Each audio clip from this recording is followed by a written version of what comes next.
BattleNerds. Very first one. I am Robo Rick, and this is the wonderful, the awesome, talented, badass Dave Walters. Yes. Which is, for our purposes, that's what the B stands for. Yes. Over here, I'll be badass. Badass. Dave Walters. Yes, at B Dave Walters. We're getting the pay-per-vizzle going right now. I will start with my prediction while you're getting this going here. I'm just going to go down the list. We will go Hendricks versus Costa first. Now, do you want to do all the predictions, or do we want to do it before the fights? We can go through the whole. We might as well do them all because even though the pay-per-view is starting right now, there's 20 minutes. Oh yeah, there's 20 minutes of hype and showing the behind the scenes Yep. and Joe Rogan talking about how dangerous somebody's guard is, yes. and all of that. Talking about how they need to throw more leg kicks. Also, that is a good one. Always work the leg kick. When in doubt, if it's good enough for Obi-Wan Kenobi, it's good enough for the UFC. And that, folks, is why you tuned in. That we can make Obi-Wan Kenobi illusions. Yes, we can. Kicks. So now, are we talking? Let's see. You want to start with Hendricks Costa? Yeah, Hendricks Costa, absolutely. I think even though I loved Johnny Hendricks when he was coming close to taking GSP's title, and I liked him when he was the champion, there's something about a fighter who relies on their right hand after they lose it that makes it go away. And looking at this Costa guy, man, I think it's a bad matchup for him. It's 185. I think Hendricks loses round 2. I don't know tons about Costa, but I completely agree that it's time for Big Rig to go out to pasture. Yes. His gas tank is shot. His power is gone. He might shock the world because, again, it's a fight. Yes. We don't have to keep issuing that disclaimer. Anything can happen. Anything can happen in a fight. Anything can happen. That's why we tune in to MMA. That's what makes it great. Yes. I'm going to say that he's probably still tough enough to lose by decision. Yes, okay. I think it'll go the distance, but still a Hendricks loss. Okay, I agree. Yeah, you know what? I'm saying he's going to get stopped. You're saying it's going to be... Right. Do you think it's just going to be a slow burn for him? To where it's like, okay, he comes out strong round 1, and then, oh, crap, that tank just isn't there. Yeah, basically. I mean, it will... imagine how it has to feel for him, though. Yeah. The high watermark for him was that fight with GSP. Even though he became champion after that, I don't think the Lawler fights were his claim to fame. I think the high watermark was GSP. Yeah, definitely. And then GSP leaves for 4 years. Yes. It comes right back to the main event. Yeah. That Hendricks is opening for. I think the only way it would have been worse is if he was on the undercard. Oh, yeah. That would have killed him. But there's something about that guy I just don't like. I don't know why. From the first time I ever saw him fight, I just have never liked Johnny Hendricks. Well, my thing is... no fault of his own. Oh, no, absolutely. I mean, and on paper, he is a complete fighter, national wrestling champion, big right hand. But as I said, man, there's something about guys who rely on their punching power. Once they lose that power... You like that? That's how I feel about it. See, this is how us big men like to watch it. Right. Pinky up. Or yes. your... Sorry, but I interrupted you. You were talking about he's on paper he's complete. No, on paper he's a complete fighter, but once he lost his punching power, it was like he started losing fights. He started, dude. I think I don't know if this is why you started to dislike him. When I started to dislike him, it felt like a lack of professionalism on a big part. Yeah, missing weight and stuff. Yeah, missing weight. Yeah. Because some people, what they do, and it's a legit strategy, is they know it's like, all right, I know I'm fighting a tough guy. He wants to get paid. So I know in a fair fight I can't beat them, so I'll come in 20 pounds heavy on the scale, knowing that I'm going to put on another 10 or 15, and I'm going to have the clear advantage. Yep. Right. It's like taxes, huh? Feed him the purse, get the money, get the advantage. Interesting. But I don't know. And I am in no way saying that's what he was doing. Sure. But I am saying I know people who have done that. And after the Big Rig Steakhouse went out of business, he might be looking for a couple extra dollars. Let's see. Stephen Thompson and Jorge Masvidal. Ooh, I love Wonder Boy, but Masvidal's tough. Because I see Wonder Boy as the only person who can realistically beat Woodley right now. I'm hoping he wins. I'm going to say he'll do it, but it's going to be a decision, and it's going to be a close decision.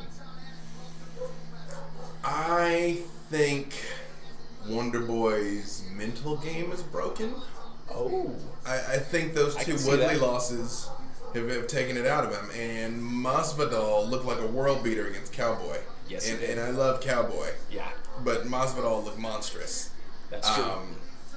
So I don't think he's going to be able to knock out Thompson. His footwork's too great. Even though I have no respect for Tyron Woodley. Well, I mean, I respect anybody that steps in the cage. But within the global respect 100% of putting your life on the line. Yes. You know, within that, no respect. Well, my thing with Woodley is, in a lot of his interviews, he points to other reasons why people don't like him. And I'm just like, Woodley, if you... Hi, Marislyn. Hello, Marislyn. Hey, Marislyn. My thing is, if you're Tyrone Woodley, with your power, if you gave up exciting fights, I will love you. Right. Like, nothing else matters to me. It's like, can you fight? Do you conduct yourself semi-reasonably? Yes. You know, you're not doing shady shit. Right, yeah. Then, I'll like you. But Woodley he just had two of the most boring fights I've seen in my entire life. And I believe against Damian Maia, that was a fight that had the least amount of punches thrown. Yes, ever. Not just landed, but thrown in a UFC fight. Right. So, my lack of respect for Woodley does not come in the fact, like, that dude would... He's a freak of nature. Right. My lack of respect is like, dude, you could be like a huge superstar. Yeah, you can actually be who you think you are. You can be, but you gotta put up those fights. Yeah, he has just come through at an ideal time in the UFC, where there's a very shallow talent pool. Yes. I mean, some of the weight classes is deeper than ever. Like 155 is as dangerous as it's ever been. It's killer's row. 205 depends on Jones, but I mean, I heard somebody say that if there'd never been a John Jones, Daniel Cormier would have been the best 205er in history. Yeah. That may well be true. So very much so. There's some killers at 205. Heavyweight's pretty shallow. 170 super shallow. Which is weird because for the longest time when the man headlined the event, when GSP was going, 170 used to be killer's row. Yep. I mean, that was a good time, man. That was when Thiago Alves was like a fucking monster. You had GSP, Hendricks in his prime, Condit, John Fitch.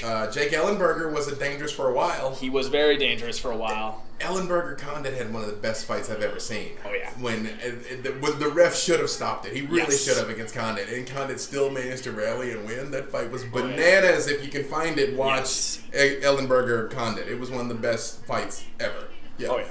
Yeah. If you want as close as you can get to a stoppage and have somebody rally back. Like, the only way it would have been better is if Condit had been saved by the bell. Like, if ref was on the way, but the horn went off first. Yeah.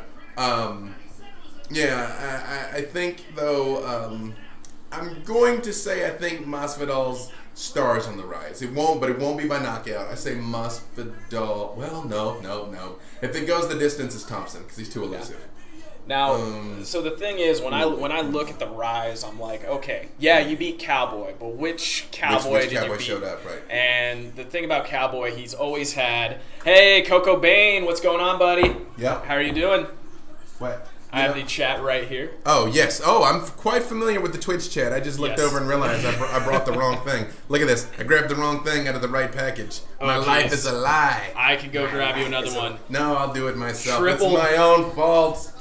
Triple G versus Mayweather. Who won? Who win? Oh, wait. Who wins between Triple G and Mayweather? Oh, man. I mean, you got to say Mayweather because Mayweather. Yeah, he would have blocked it. Yeah, hey, Amelia, could you grab Tucker real quick? Yeah, I've got to come out again. Yeah, Coco Bane, what I would say Sorry, Mayweather... people of the interweb. I would say that Mayweather would outpoint him, most certainly. Mayweather outpoints him, but if Triple G gets his hands on you, man, that's all she wrote. But I think Mayweather is too elusive for most guys, and... You know, granted, judging him by that McGregor fight when he was in trouble, Floyd is a boxing genius, right? And I'm not saying that based on his defense, he is the perfect fighter. If you beat one strategy where he goes in that shell, he'll go to that peekaboo offense. And then if you get him in the peekaboo, then he switches it up to the Philly shell, man. And he's just a brilliant fighter. If there was ever a person who is brilliant, I would say that it is Floyd Mayweather. 100%. unapologetically, I think Mayweather beats Triple G. But Triple G would make it very interesting. All right. Okay. Upon review, I'm going to say Thompson by decision. Thompson by decision? All right. Thompson by decision. That's what I'm saying. Thompson by decision. I think if he had some confidence in him. Coco Bane asks, "Are you a fighter?" I fought one pro fight 10 years ago, and I am a Brazilian Jiu-Jitsu purple belt. Should be a brown belt sometime next year. This gentleman, I have a black belt in Shaolin Kung Fu, a black belt in Tai Chi, trained in mixed martial arts and a few other things. And I had a choice also many years ago, more years than I'd like to admit, where I either could have become a bodyguard, I could have had my own martial arts school, or I could have tried to turn pro for a fighter, and I decided to be a bodyguard, which was a whole other story, which ended up with me out here. Nice. Less cauliflower ears, though. Less cauliflower, yeah. So. See, that's the thing. Dave, I'm jealous of Dave because he can still have a modeling career. Hey, man, if Rockhold can, you can. Yeah. If Belfort can, you can. That's true, but you gotta remember, man. Rockhold is a guy. Even though I'm like fully hetero male, I look at him, I'd be like, you know what? I can see why women find you attractive. Rockhold is. I understand why people hate him, but it's like Rockhold is. He's that just guy, like, man. He's just the perfect guy. He is the perfect guy. He's beautiful and dangerous and wealthy and cocky. But that's the thing. I'm definitely of the opinion that it's not cocky when you back it up. Exactly. You know? You can talk all the trash you want when you're smashing people. Exactly. The difference between cockiness and confidence is execution. Yes. That's the way I've always seen it, man. Definitely. Because there's things in life where, because we're a bunch of nerds, so... Yes. Wait, what do you think about the Diaz brothers? Oh, hold on a second. Before we talk about the Diaz brothers, I have a friend. So what is this chat? I have a friend that I need to get in here. It's the Twitch TV BattleNerds MMA chat. Yep. Okay. Twitch.tv/BattleNerds. I have a friend that is a Diaz aficionado, and I need them to see this before we broach this topic. We will broach this topic though, because I have some strong opinions of the positive nature about the Diaz brothers. All right, I'm sending the message now. But going into it, I mean, there's things in life that I'm pretty confident in, right? So I'm a software engineer. Since I was 13, I can write code and I pick things up like rather quickly. So I'm like, naturally, some people think I'm arrogant when it comes to code, and I'm like, no, I'm confident because I can back it up. Oh, it's about to touch gloves. No, but look at how doughy he looks. They're doing the entrance right now. Oh, he's at middle. Oh, he's middleweight. Wait, Maris? Yikes! Yeah, the Diaz brothers are. Yeah, no, I promise. We will talk about the Diazes. We really will. It's just I just sent the message that I'm like somebody needs to see this before I start talking. Oh, but hang on. Let's run through the reviews, the predictions real quick before we get. So Rose and Joanna. Here's the thing, and I'm not trying to pick middle of the road here. I'm just going into reality. Going with how Rose fights and how Joanna fights. Rose has got 2 rounds to beat Joanna, and I think it's going to be the most dangerous 2 rounds in Joanna's career. If it goes to the 3rd and on, Joanna's just the most efficient striker. Yeah. Not the most efficient female striker, mind you. The most efficient striker I've ever seen in MMA. Yes. She doesn't throw anything flashy, but everything she throws connects. Yep. It wouldn't shock me if she had one of the highest percentage chances. Yeah. So I'm going to say... She's an accumulation fighter, too. Yeah. Exactly. So it's going to be Rose in the 2nd or Joanna by decision. You don't think Joanna can stop her, though? I mean, issuing the disclaimer that anything is possible, etc. Anything is possible. So what I'm saying is, hey, Irelek, what up? Is that your buddy? No, not yet. How are you guys doing? Well, basically, what I think Joanna, if you look at her record, her last 10 fights, I believe she's only stopped 2 of them. Yes. She goes for the decision because she's got world-class Muay Thai, and why risk it if you know you're going to get the biscuit? You know, I think she's hitting them as hard as she can. It's just they're small. They're 115, They're physically small. That's true. It's just hard to generate a lot of power. Yes. I think it's hard to root against the champ. Let's see.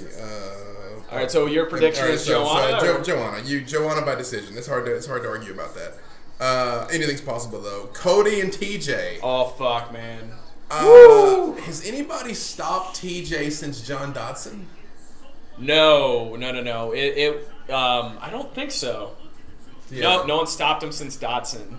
I'm going to say that Cody's going to knock him out.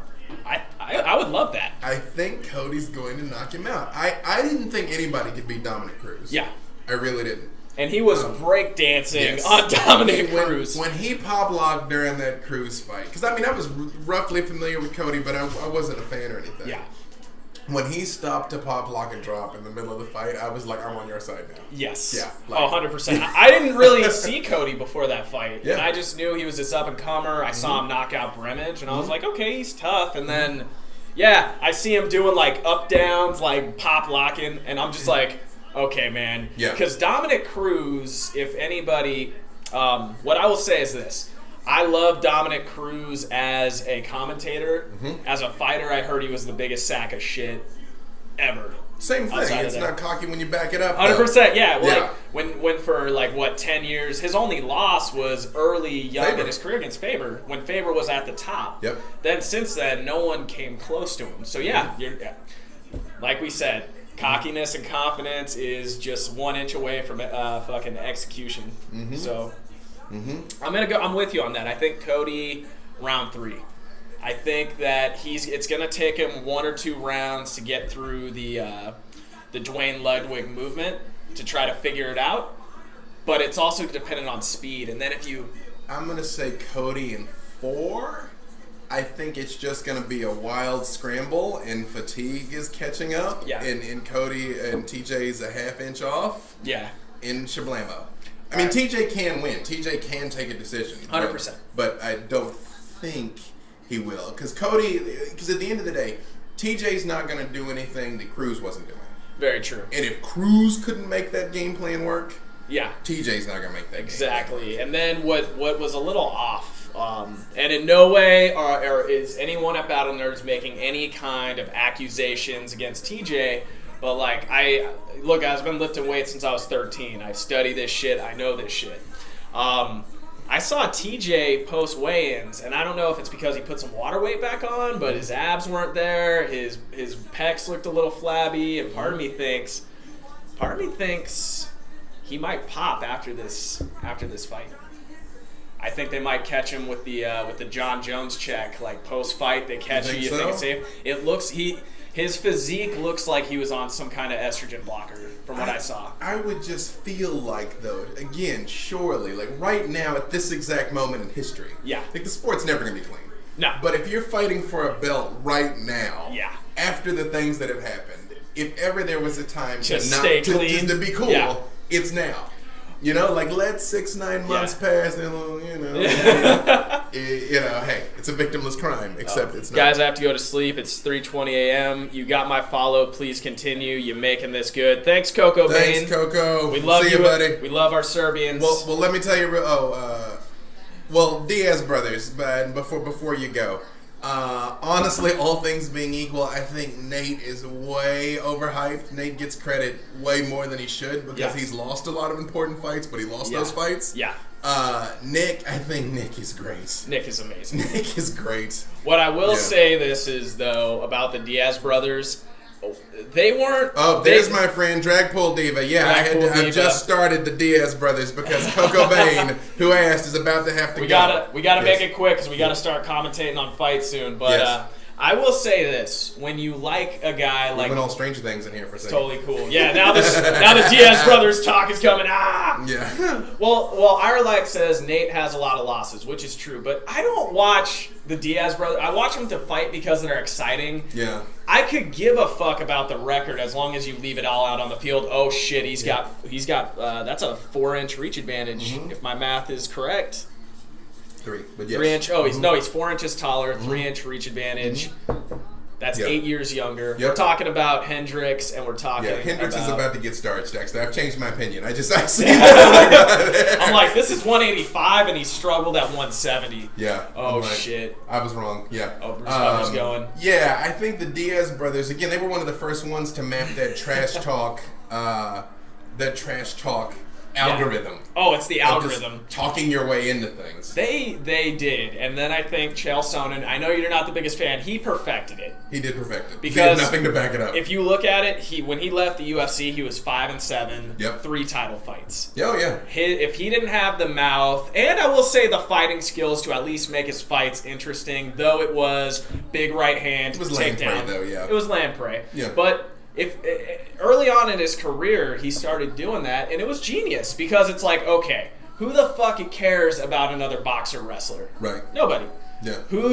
But this guy who talks shit better than most WWE heels, I'm interested. But I think it's because of Sonnen that Ben Askren never made it to the UFC, though. They were like, we don't need another lamprey guy who talks a lot of trash. Oh, but Nate, has Nate beat anybody since he knocked out Paul Daly? Let's see. Let's go to the shirt. I mean, in people of the interwebs, you can tell me if Nate has won any fights since he knocked out Paul Daly at Strikeforce. Dragpool Diva has Nate. Oh wait, Nick knocked him out in Strikeforce. Nick. Yes. Nick. All right. What had in the past 2 years? Could you guys let us know the wins? 2 years? No, because he fought Anderson Silva. That was the last fight. That was 3 years ago. Yeah, I was about to say, I don't know that was 2 years. Yeah. All right. So, yeah. All right, the beautiful ring girls have waved to us. Hi! There's my... Oh, look at him, man. He looks so sad. Even he knows. He's I'm in trouble. He needs that check. Maybe he's going to shock the world, though. Yeah, he needs the check back. So, Hendricks... So the Diaz's are fun, but overhyped. Yeah. Overrated. Here we go. Hendricks is fighting scared right now. Oh, he's so scared. He's like, please don't lose badly. Costa has taken the center, and he's already starting to dictate the pace. Costa looks like an action figure. Dude, he looks like Mario Lopez mixed and G.I. Joe had a baby. Had a very beautiful baby. He really does, yeah. Like, he looks like the dude that Captain America should have to beat up in the first 10 minutes of the movie. Yes, like, I would agree with that. He's the next Batroc the Leaper. Is Costa? Yes. But I mean, Hendricks can do it. So let's see. But he doesn't have that right hand anymore, man. So there's really nothing to fear about him. Well, maybe now that he's gone up some pounds, he'll have found his power again. Hendricks landed a nice leg kick. Hendricks is also already bruised up on his side from those. From what Costa's doing to him. No, you can definitely tell that Hendricks, some way he's got to do with this first round because if it goes second, his cardio has always been shit. Yep. I mean, but we'll see if he gets his power back. Hopefully. I tell you what, though. Again, Costa looks like a Brazilian supermodel. Oh, yes. Costa is a very beautiful man. Yeah. And, he slipped. It was a slip. It was a slip. Yeah. It was up against the cage. Costa's definitely doing the better job, taking the center of the octagon right now. Yeah. Now, Hendricks looks like somebody you're trying to date his daughter. Yeah. And he's not too sure about you. Oh, yeah. He doesn't have the takedown. He doesn't have the takedown. He doesn't have the takedown anymore. Nope. Let's see, but keep your hands up, Costa. Hang on, hands up. So far, I give it to Costa. Yeah, but I mean, if he starts dropping his hands, that's a good way to get put to sleep, though. Yeah. Oh, last Nate Diaz was a no contest against Silva. But when was his last? No, Anderson. Wasn't it no contest against Anderson Silva?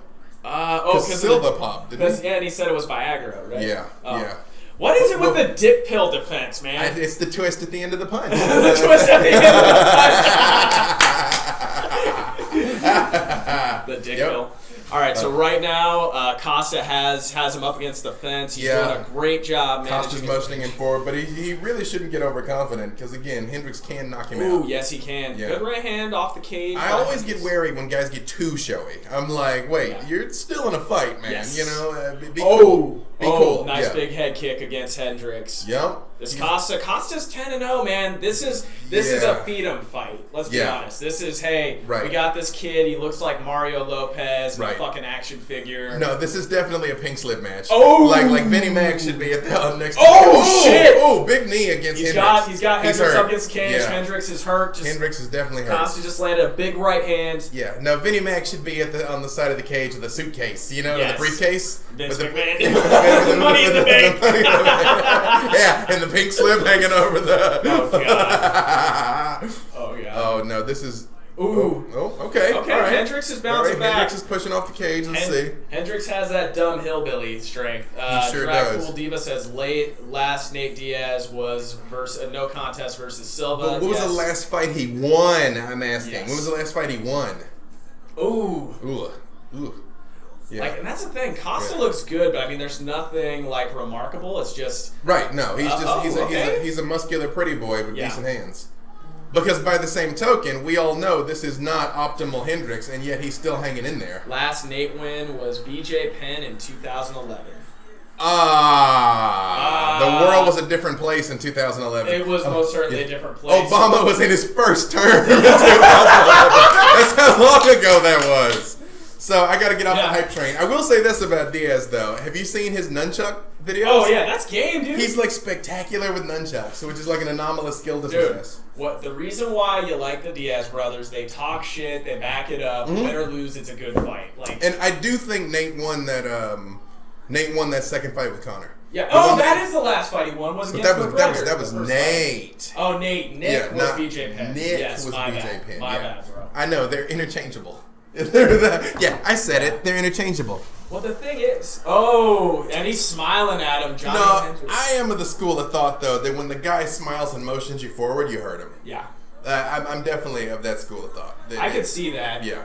Because that's just training. Yeah. Yeah. That you're like, I don't want to. Spinning hook kick. I like that. It missed though. Costa did a spinning hook kick, missed, Yeah. but big knee to Hendricks. Hendricks is swinging off the fence though. I'll give him that. I will say this about Costa though: all that muscle is gonna get harder to carry around. Also, like his cardio might be an issue. Yeah. Look at that. That was a big deep breath he took heading to his corner. Who do you think won that fight? I think Costa 10-9. Costa 10-9. Costa 10-9. All right, we're gonna put these scores in, folks. Yeah. Because Hendricks threw some desperation, stuff off his back type deal. Yes, he was. Costa's breathing deep and not sitting down. Yeah, he probably didn't have the deepest gas tank. We're both in yes, agreement. Maris Lynn, a long time ago. Yeah. I mean, I think if Nick decided he wanted to fight again, he probably could still put together a decent career. He's still young enough, but he thinks he's gonna walk back into like title shots and main event contention. No, and it's just like, no, man. And he's like, well, GSP did it, but I'm like, but GSP retired. Yes. At the top. And he took 4 years off to recover. Maybe him and the aliens made friends. I don't know. Right, exactly. I mean, he just quit fighting. That's like he's a Cylon now. Yeah. You know what's weird though? I in the past I would have said GSP's biggest opportunities in the first round when Bisping is still trying to feel him out. Yeah. But the problem is, I think that's when Bisping's got the best opportunity to pull a Matt Serra. Yes. When GSP is kind of still trying to feel you out, and it doesn't quite have you figured out yet. Like what he did to Rockhold. Yes, he did. So I almost think it's like GSP has to win in rounds like. Oh, we have an eye poke. Time eye poke. Yeah, Costa just eye poked Henderson. Right, and he's like, no, I didn't. GSP in those 4 years. I will say he's 35 now. Maybe he was training hard. Sure. Or maybe this is not going into conspiracy theories because we can talk about JFK all day, but.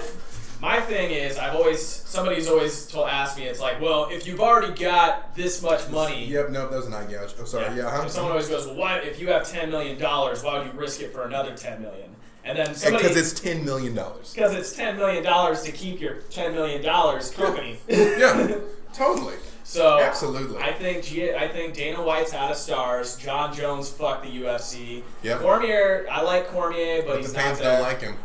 Fans don't. Shit! Oh, Hendricks is hurt. Hendricks is hurt. He's still dangerous though. Keep your hands up, Costa. Hands up, Costa. Oh my god. Big right hand. Hands up, chin down though. Big John is close to stopping this one. Yeah, it's almost over. But hands up, chin down, buddy. Oh, it's only 1 minute into the second round. No, he's got a long time to get beat on. Oh shit. Yeah, no, that was the same argument with Mayweather McGregor when people were like, why would either of them do this? When it was completely obvious what was going to happen. And it's because it's $100 million. That's $100 million. Well, $400 million if you're Mayweather. Yes. $100 million if you're Conor. I take that ass whooping for $100 million. Of course. Oh shit. It's over. Round 2 win. Round 2. For Costa. Costa stoppage. Yep. Costa stoppage. We were both correct. Yeah, we're 1-1. 1-1, baby. Boom! I love the way the camera set up. Our hands disappear there. Yeah. It's like, ooh. We're going to the same spot. We're in the third hand. It's like E Honda with the 100-hand slap. Yeah. Yeah. I know. You're right, though. I appreciate his pretty boy pose at the end. But Diaz brothers always hurt my heart. So much potential, but they love weed. Yes. You know what? I've always been of the mindset where I have met very successful people who do smoke weed, but they know how to keep it in check. But then I've seen that line that people cross. Sure, we all know. Every single one of us knows a stoner. No, this is the thing. Like Dragpool Diva and I have had this conversation many times. That the fact of the matter is. Nick kept getting popped for weed when it was a banned substance. Yes. And of course people are like, oh, it's harmless. And I'm like, look, man, it dulls pain and dulls nerves. Yep. So it's a performance enhancer. And either way, it was banned. Yep. If they said you can't have a Snickers bar. Yeah. Because if you pop for nougat. Yes. You know, well, then don't have any Snickers bars. No, that's what always been my thing. I'm like, look, you play by the rules as they are written at the time. And that's why I've hated these John Jones defenses, because he's like, oh, well, USADA just isn't fair and blah, blah, blah. And I'm like, John, it doesn't matter. You popped on 2 tests before. Yeah, you knew. You're on the radar. Yep. What do you think they're going to do? It's like, oh, John says he's okay. It's fine. It's like Khloe Kardashian's husband, Lamar Odom. Oh, Lamar Odom. Lamar Odom, who was like, I'm a crack addict. I just don't smoke during the season. I'm like, that's the discipline we need. That's the discipline we need. Yes, that's the discipline we need. Yeah. Where you're like, I got 4 months of productivity. Yes. I've got 4 months of productivity. We're good. And then Odom's like, all right, it's either that crack pipe or Khloe. Yep. There it is.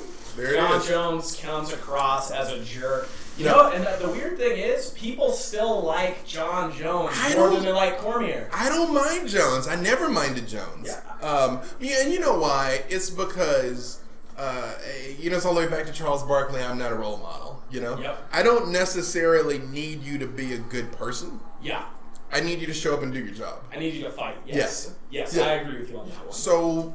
Yeah, well, my thing is, and here's Joe Rogan, you beautiful man. Joe Rogan. Speaking of a beautiful man, look at that. It's like, that's like the beautiful girl thing with like the. Yeah. So Costa's giving his interview with Joe Rogan and like this like slovenly overweight translator. They usually have that white guy that translates. Yeah, the white guy who looks like an accountant. Yeah, and it's like all his Portuguese. Yeah.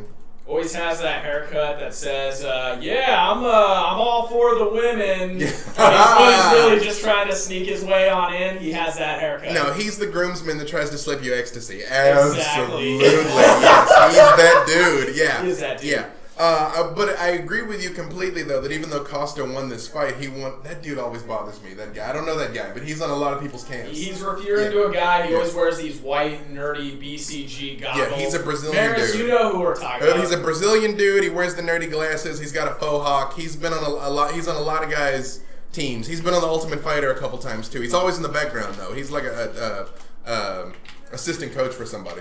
But anyhow, Costa beat the ghost of Hendricks here. He didn't show me anything special. He didn't. No, what I think he showed me is he's a great athlete. He's kind of he's aggressive. He's aggressive. Mm-hmm. He's got that Brazilian fighter vigor to him, where he's definitely aggressive. But there's nothing really spectacular in his striking. Yeah, no. There's nothing. But as I said, the UFC, William Morris probably saw this Costa guy and said, hey, he's 10-0. Let's feed him a name. And beautiful. And he's a beautiful man, yes. Yeah. Don't get me wrong, I went gay for 4 seconds for this man when he walked into the cage. It's fine. $20 is $20. $20 is $20. Yeah, man. I don't even care if I'm making the software money, man. $20 is $20. Yep, definitely. No, but he's nothing spectacular, but but he's 11-0 now. He did beat Johnny Hendricks, and on his way out, Johnny Hendricks. But that's probably the last time we see Johnny Hendricks fight. I think so. That was the end. Yeah. You know what though? But here's the thing: there was like. When I don't mean to interrupt, but if you can find Costa's post-fight pictures, the guy we're talking about that looks like one of the Goombas, a Brazilian Goomba from Super Mario Brothers. Yes. He's he was in the picture with him there. Yes. Sorry, please proceed. Oh no, it's totally fine. The Goomba, white glasses, Paulo Costa, guy definitely looks like he sold cocaine at one point in his life. Yeah. What if he made you sandwich, Rick? What? Oh, the Costa guy? Yeah. Made you a sandwich. Oh, what if Costa made me a sandwich? Hey man, I would go out with that guy. I bet you dollars to donuts Costa's a douchebag though. I guarantee it. He's definitely got that rock hold thing. Yeah. So, I think there's limits with guys who are good looking dudes where it's like, all they're right, also dangerous. Yes, they're also dangerous. There's also douchebags. But like, you look at a rock hold guy, if I met him and he was a total douche, it wouldn't shock me.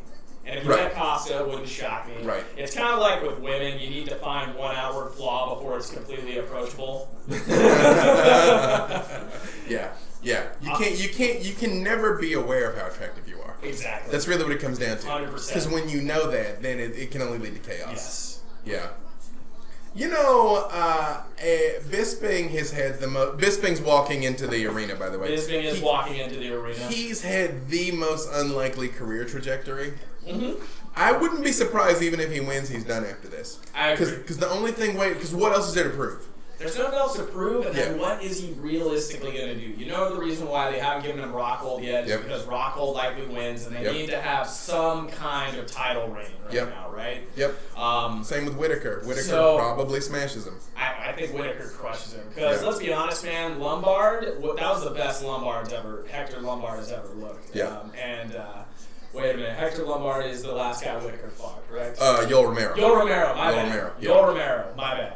So Yoel Romero is a physical specimen. Another mutant Cuban, though, so you weren't I wasn't far off. Okay, good. Look, I wasn't trying to sound insensitive to anybody. It's just a lot of these guys, I compared one massive pharmaceutical grade superhero to another. Yeah, right. It's scary. Sure. But dude, Yoel Romero, man, when the last UFC I went to, it was him versus Whitaker. Oh, you were there for that, huh? Yeah, I was there for that, man. And even we weren't quite the nosebleed sections of T-Mobile, but we were like middle-level seats. That guy is a superhero. Like, Whitaker is a monster. I thought Romero. Romero, yeah. I'd heard that there's only two people on the roster that people are like genuinely afraid of. Yeah. And it's Romero and Khabib.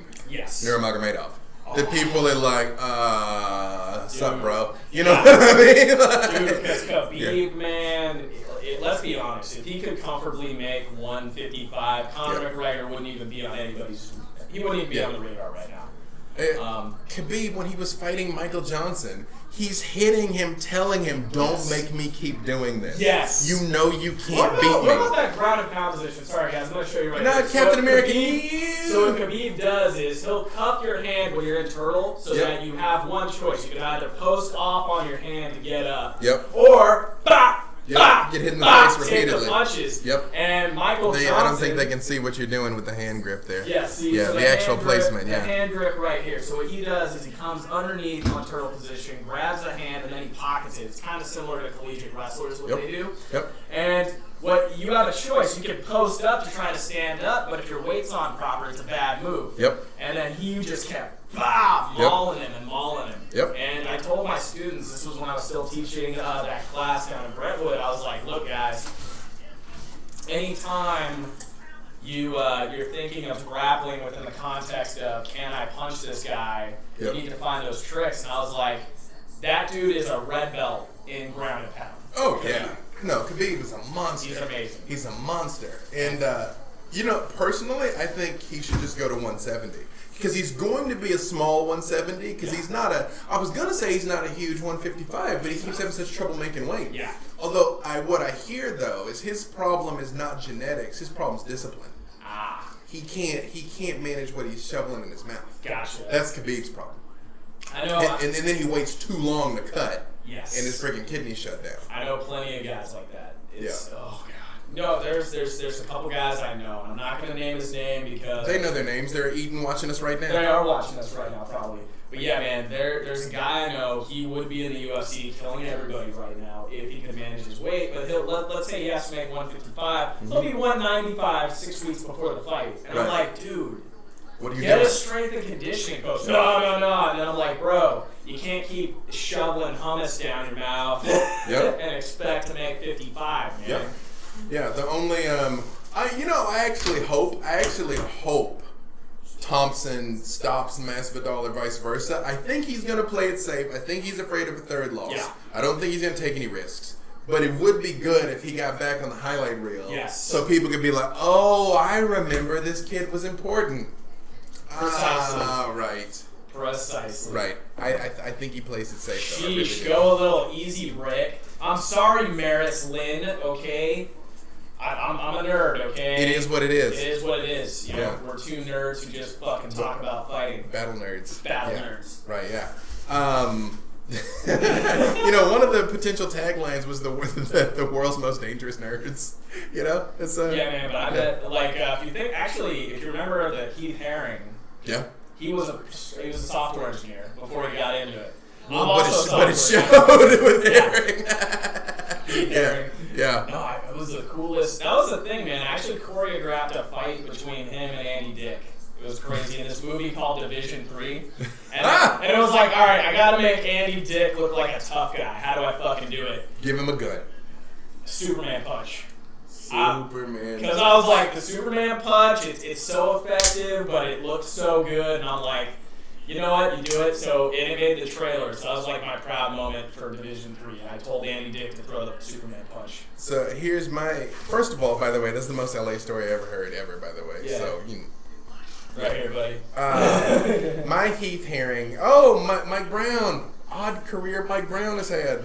I love that guy, man. Mike Brown's coming out with Masvidal. Mike Brown, who beat Faber when nobody was beating Faber. Exactly. Beat him twice. When nobody was beating Faber. Dude, that was in the Halcyon days. Yes. Faber, and he still beat him when he was WBC. So he took the belt from him. Yes, so that was like Faber at his peak. No, I was watching that fight when Mike Brown knocked him out, and literally my jaw dropped. Yeah. Because Faber got too showy and got knocked out. Yeah. But my Heath Haring starts right when I first started training in martial arts. First started reading like Black Belt and Inside Kung Fu. Yeah. They had an interview with him in one of the first magazines I bought and read. And so he was one of the first MMA fighters that I was aware of. I mean, when it first started back in the day, like I watched it on VHS with Hoist Gracie and Ken Shamrock. But I mean, in the modern incarnation, in a post-Pride world, Heath Haring was the first fighter I knew of. Because of that, Dude, Heath was the man, dude. And then he got a lot of shit because for those of you who don't know, something that some guys like to do before the match is during like the touch gloves, they'll kiss the guy. And then Heath Haring was like, no, I don't want none of that. So the guy kissed him and then he punched him in the face. Knocked him out. Then I was like, well, dude, what are you doing kissing a guy like Heath Haring anyways? Well, but realistically, it's like in 40 more seconds, you're going to You could have got to hit him anyways. Yeah, and got paid for it. And got paid, yeah. And then he lost everything. Yeah, so I can get both sides of that argument. Well, Dana White says that there's a lot of closet gay fighters on the roster. Yeah. And I personally, I won't name any names, but there's some people that I'm like, no, I'm on to you, brother. Yeah. But my thing is, they're like, well, they don't want to come out of the closet because they're afraid it will hurt their career. And I'm like, the other dude's already trying to hurt you. Exactly. Like, what else is he going to do? Dude, I would say, Dana White for the longest time, and this was a quote, he was just like, you know what? Show me the first, like, openly gay fighter, because Liz Carmouche got a lot of love, like, a lot of people got, like, a lot of love. Oh, Amanda Nunes. Out fighter. But I think in terms of the guys, that's something they want to keep close to the chest. But I'm like, dude. But the Reebok thing took away the sponsorship argument. Yes. You won't lose sponsors. Right. Oh my gosh. Yeah, you are definitely not going to lose sponsors to that mix. And then also, I think that would add a little edge to somebody because, I'm sure the fighters that you think are like kind of in the closet, it's one of those things where it's like, dude, you're not you don't have the personality of Conor, but this is something to market you to a new audience that would bring people into the UFC. Well, I mean, my thing is, I'm always going to come down, on the end of the day, you got to be who you are. You know? And yes. And you got to be who you are. And yes, I mean, you know, are people going to hurl some slurs at you online? Yeah. Absolutely. Mm-hmm. But are they probably already hurling those exact same slurs at you? Yes! Probably. Oh my God, yes. Yeah. That's my thing, man. I always tell people, I'm like, let's see, we have a comment here. Oh, yeah, you have to be in the closet in this sport, though. Then they're afraid of societal backlash. Well, here's the thing. I think that the internet just brings the worst out of keyboard warriors. And this is something that's been around forever. So now when people are talking about trolls, I'm like, it's been around forever. If you were ever on Newgrounds, it's the closest thing we have to worldwide telepathy, yes. Yes. Yeah. It's like, it's always been there. Well, I host a show on Geek and Sundry called Ask Your Black Geek Friend. And Wednesday nights at 9:30, by the way. And it never fails, week in and week out. We move to the front page, and some keyboard warrior feels like he has to come and give his 2 cents. Yeah, and you're like, nah, you know. No, here's the thing about that show, though. Masvidal's the 155 underdog, by the way. Oh, Masvidal's the underdog. I can see that. Underdog. Okay, sorry. He doesn't look so gentle right now. Oh, I was about to say some nice things about Ask Your Black Geek Friend, but you don't need to hear that. You already I do. Show. No, I absolutely need to hear them, though. Oh, no. Well, you know, clearly, you know, guys, and this is just discourse that you can be friends with people who you might not be 100% in agreement with. You know, I'm a centrist. You're clearly a guy who's left-leaning. And here we are. The very left. Very left-leaning. Striker versus grappler. Striker versus grappler. And here we are, just able to sit back and watch a fight. And what I told Dave recently is, you know, anytime something, we won't talk politics here, but I mean, the night's not over. The night's not over. keep dipping into my love mug. I don't know what I might end up saying here. Yeah. Yeah, no, but Dave is one of those intelligent people with a left-leaning voice that I always go to, and I'm like... No, that's the right on the camera. There yes, that's right on the camera. I'm to your left. Yes. No, I flipped it so it actually... Curses. Curses. Yeah, it didn't work. What I was saying is, you know, you're one of those people who I go to, and I'm like, hey, man, what's the left-leaning... You know, you're a voice of reason, and you're a left-leaning guy. How do you feel about this? And then I go to my older brother, who's a nuclear engineer, but more conservative, and I say, hey, what do you feel about this? Yes. And that's the cool thing about being a centrist is I get to listen to so many very intelligent people from different ends of the spectrum before forming an opinion. So it's good times. Definitely. Thomas is ranked number 2, and Masvidal's 4, by the way. Masvidal went up, beating Cowboy. Oh, yeah. But kind of he's throwing that side leg kick right now. Look at all the blood on the mat. It's like a horror movie out there in the octagon. Yeah, my thing is that side kick to the leg. I like that. I will say this though. I try to always come down on the side effects. I mean, there's some things that are completely subjective. Like I've been embroiled in a multi-week-long debate as to which is the better Star Trek show, the Orville or Star Trek Discovery. And even though I can argue all day, and I do. Yes, you do. At the end of the day, it's to taste. Yes, it's a taste. You know what I mean? It's 100%. like it's chocolate or vanilla. Some people are going to go either way, and whatever. But if you're discussing whether or not is chocolate better or vanilla's better, that's one thing. Yes. But when you're like, well, this is ice cream and this is also ice cream, you're like, no, but it's really not. It's really not ice cream. No, it's objectively not ice cream. No, I agree. We're no longer talking about preference. Exactly. We're talking about objective reality. I agree with you 100%. That's why I always try to side with the facts. And when things get subjective, I see somebody on the left who I respect, somebody on the right I respect, and then I just form my own opinion. Yeah, well, that's the way to do it. I mean, for the most part, I find I tend to always, usually occupy the left position. I just tend not to occupy the far left position because I'm not much of a social justice warrior. Yeah. I'm not really a participant in outrage culture. Yeah. Well, that's the thing. I think that's why we get along because it's like, look, clearly you're left, but you're not it's not social justice where you're left. And hey, if you're a social justice warrior, do what you want, man. Right. Live your own damn life. But we might laugh at you. But we might laugh at you, yes, because even though your political ideology might be, correct, there's some things you do that I'm gonna fucking say are silly. It's true. As we all do. Yes.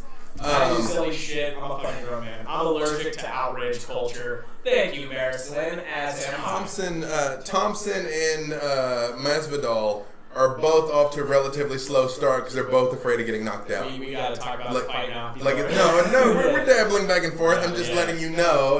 222. I guess we didn't give them any way to sync up here. Yes. That was at the 222 mark. We're at the 222 mark. Masvidal's been landing this side kick to the leg. He's going for a lot of leg kicks. Yeah. Wonder Boy is playing his usual kind of traditional martial arts style that has made work for him. Yep. No one's landed anything huge, but Masvidal, since he's landing more, is stealing the round. And I do think Masvidal is trying to take that leg away from him to take his power and his speed.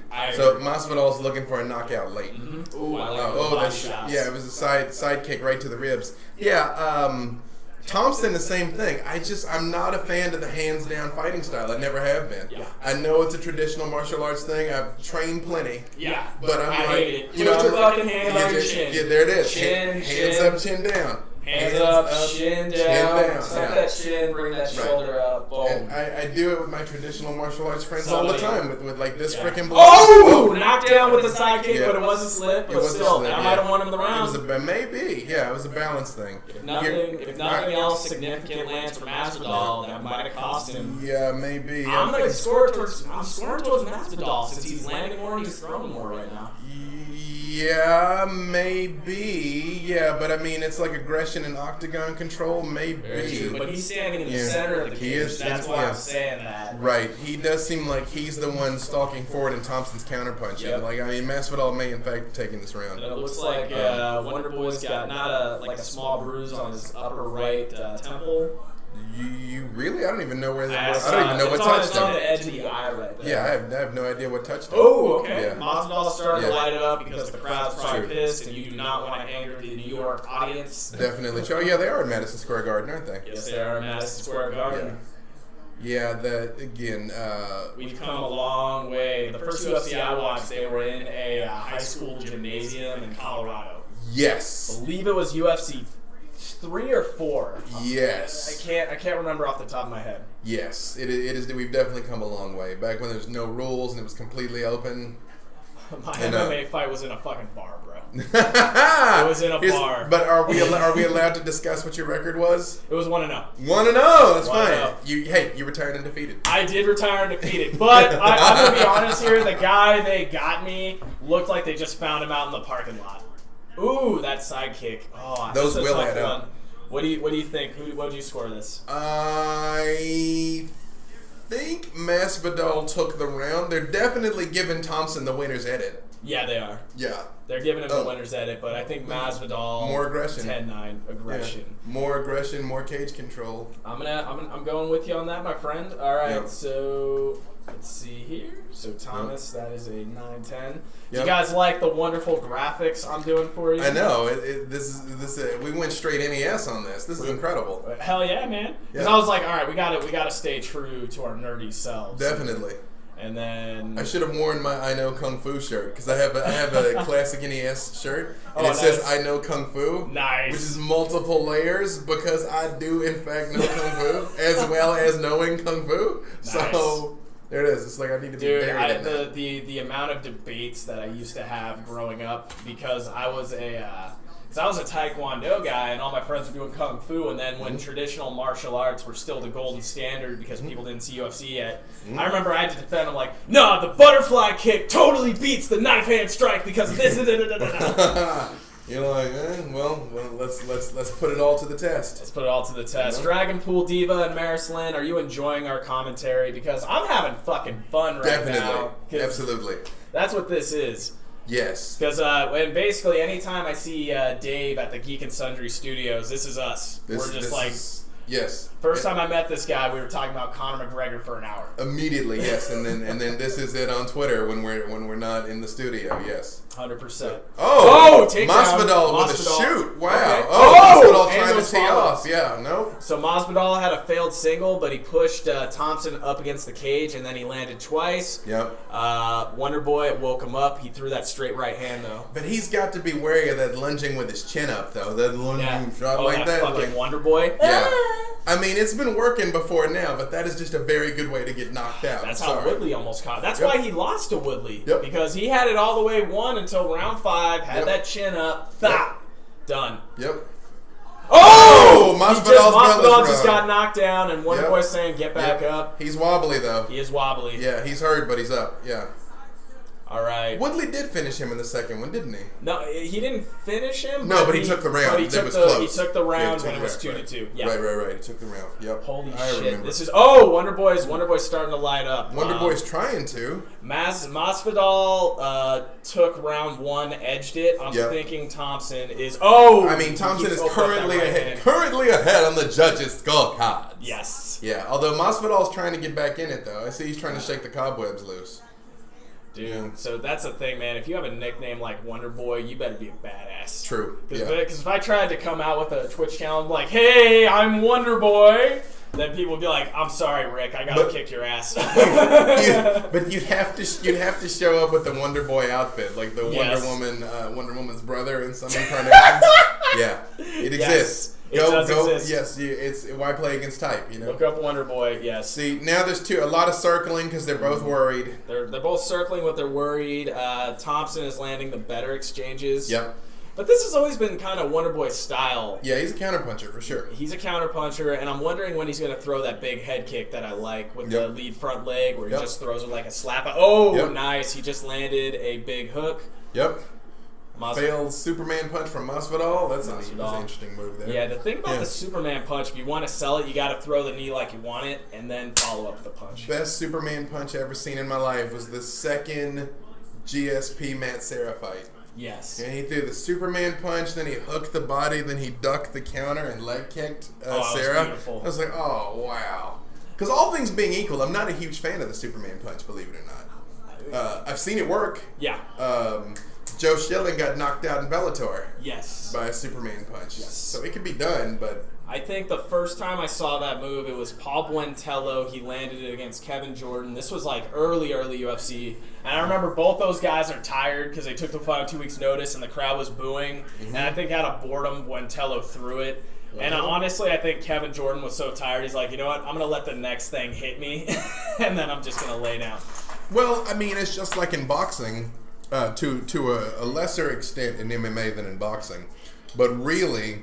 it's the cardio is what loses you the fight. Yeah. Because as you get increasingly fatigued, and then you just can't keep your hands up. I agree with that. Well, I mean, that's why McGregor lost. Yep. I mean, that and having had no reason to be in the cage. No, absolutely. Yeah. No, my friend who fights professionally, Brian Lilly, he was telling me about this. He was like, look, man, you come to this point in a fight where you get so tired just having to hold your hands up that you'd rather just take the punches to the face. Yeah. Oh, Wonder Boy's landing. I'm gonna have to score for him, man. Yeah, I think Wonder Boy took this round. And if the judges gave him the first one, because I feel like they're definitely biased towards him, he might have already won the fight if he makes it 5 minutes. Yes. But fight's not over yet, though. 30 seconds left in the second round. Masvidal, I must say, is doing way better than I thought he would. Really? I thought this was gonna be Wonder Boy would control it. Masvidal would land a big shot here or there. But Masvidal's in it. He's not out of the fight by any means. I'm going to tell you, though, it's because it's after those 2 losses to Woodley. If Wonder Boy had to beat Masvidal to make his case for the title shot, you'd have seen the world beater. I think he is afraid of getting knocked out. Yes, I mean, he's fighting. All right. But he's fighting more not to lose. Yes, fighting not to lose. I will give you that. All right, folks, I'm updating the graphic. So far, it's not a great fight, but it's not a bad fight. Right. There was a knockdown. There was some action. It's an odd sparring match, yes. It is an odd sparring match. Yeah. So let's see. But Masvidal stung him there.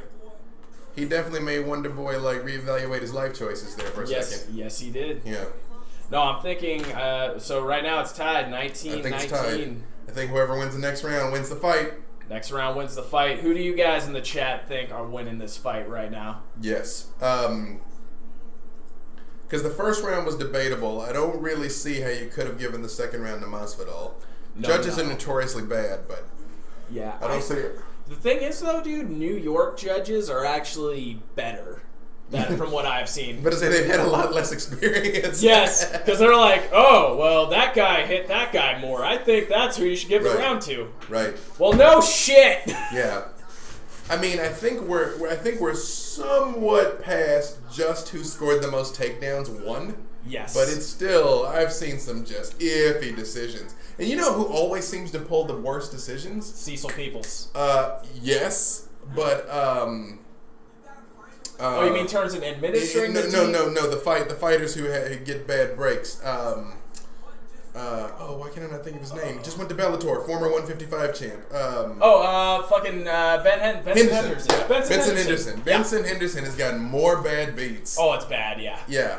Like that fight with Cowboy that they gave to Cowboy instead of him. Even Cowboy's like, what? Yeah. You know, it was weird. Well, dude, it's crazy to me. Like, and that's when I felt bad for Henderson because he even got a few bad ones in Bellator. Yeah. And I was like, he was tired of the UFC, no sponsorships, always losing bullshit decisions. Goes to Bellator thinking he'll get a fair shake, and it's like, nope. Same athletic commission, buddy. Same thing. I don't know what they've got against that guy and his style. It's just so clear that he loses. He's actually fun to watch, man. Him and that Nate Diaz fight on Fox was amazing. Yeah, he pushes the pace for sure. How he was doing the splits to avoid leg locks was awesome. Now Wonder Boy's starting to come out.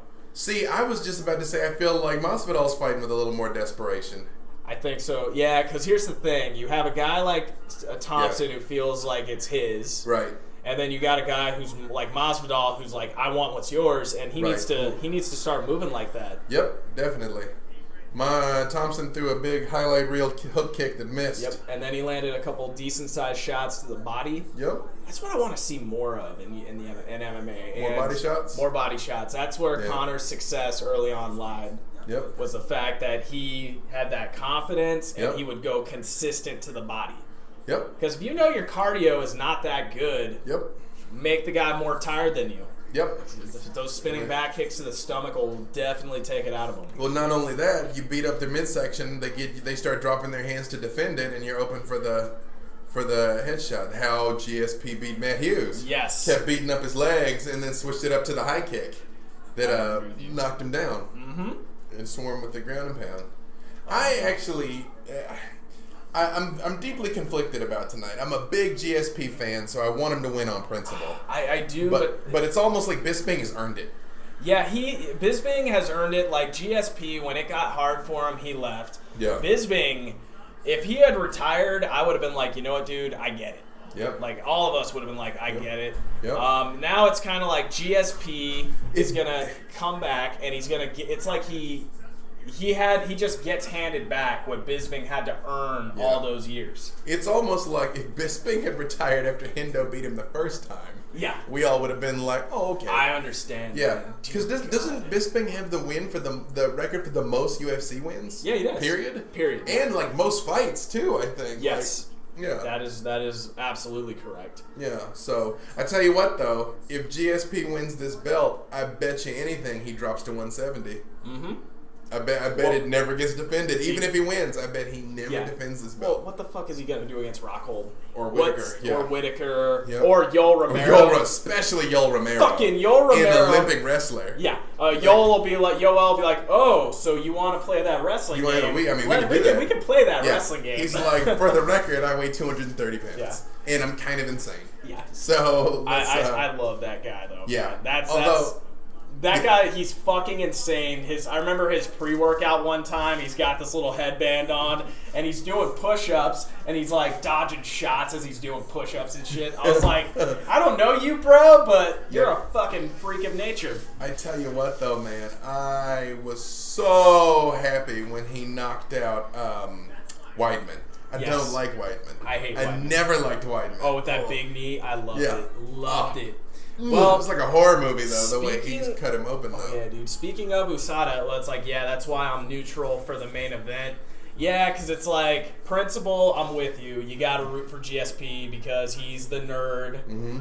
Fucking, he was in, I forget which superhero or Captain villain America. was he? He was Batroc the Leaper. Batroc the Leaper, yeah. It's like, as nerds, as principle, we have to vote for this man. Yeah, he was in Winter Soldier, yeah. He was in Winter Soldier.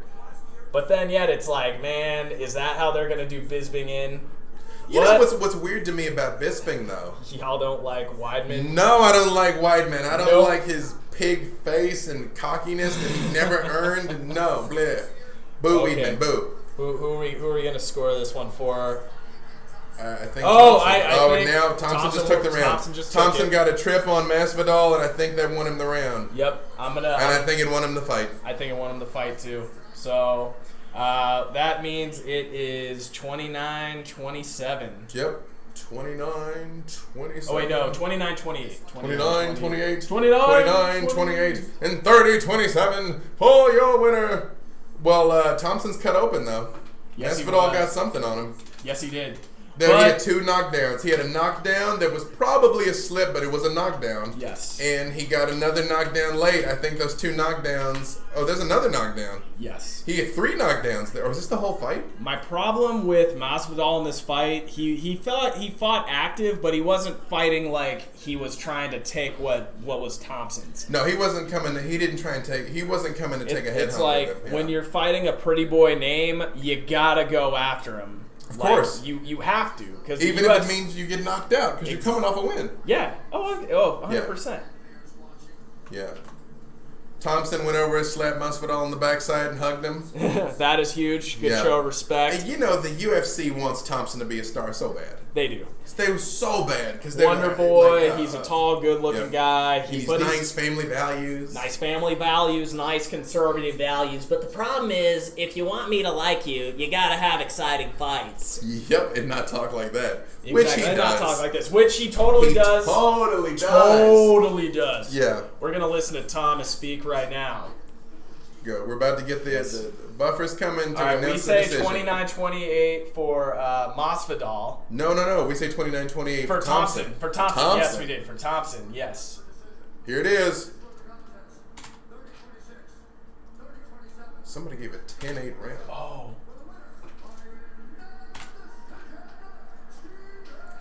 Thompson won unanimous decision. Somebody gave a 10-8 round. Damn. Which round was 10-8? I didn't say any of them were 10-8, man. Maybe the last third round with the 3 knockdowns? All right. Well, the thing is, we're 2-0. We're 2-0. 2-0. Boom. Yeah. That's not like a happy 2-0 for me. Because I wanted this one to be like 8-1-1 in the last 10 fights. Was the last Woodley fight a no con? It was a draw. It was a draw. One of them was a draw. One was a draw and a loss. A draw and a loss. Yep. And I remember that because they thought it was Woodley's because he won 1 round against 2 draws, and then it was like, no, it's a majority draw, but you keep your belt. Right. So it's like, hey, come get your whore belt. Just throw it on the ground with a couple of 20s. It's like, ugh, get the hell out of here. You make me sick, Woodley. Yeah. That's the thing. I mean, one of my favorite quotes ever is Margaret Thatcher. Being powerful is like being a lady. If you have to say that you are, you aren't. Yes. It's like if you have to convince people that you're the greatest, you're not. Exactly. If you're like, I'm amazing, I'm one of the greatest ever, it's like, no. Mm-hmm. I mean, Muhammad Ali got to do that because that was part of the hype. It was the hype. Yeah. But then, Muhammad Ali, if you look at it, he was great, but he was the greatest because of the hype, because he was the first guy to pull that game plan off. And he backed it up. And he did back it up. Unless your name was Joe Frazier, then he was not able to back it up against you. Well, I mean, eventually, you know. He caught him. Oh, wait, did he ever beat Frazier?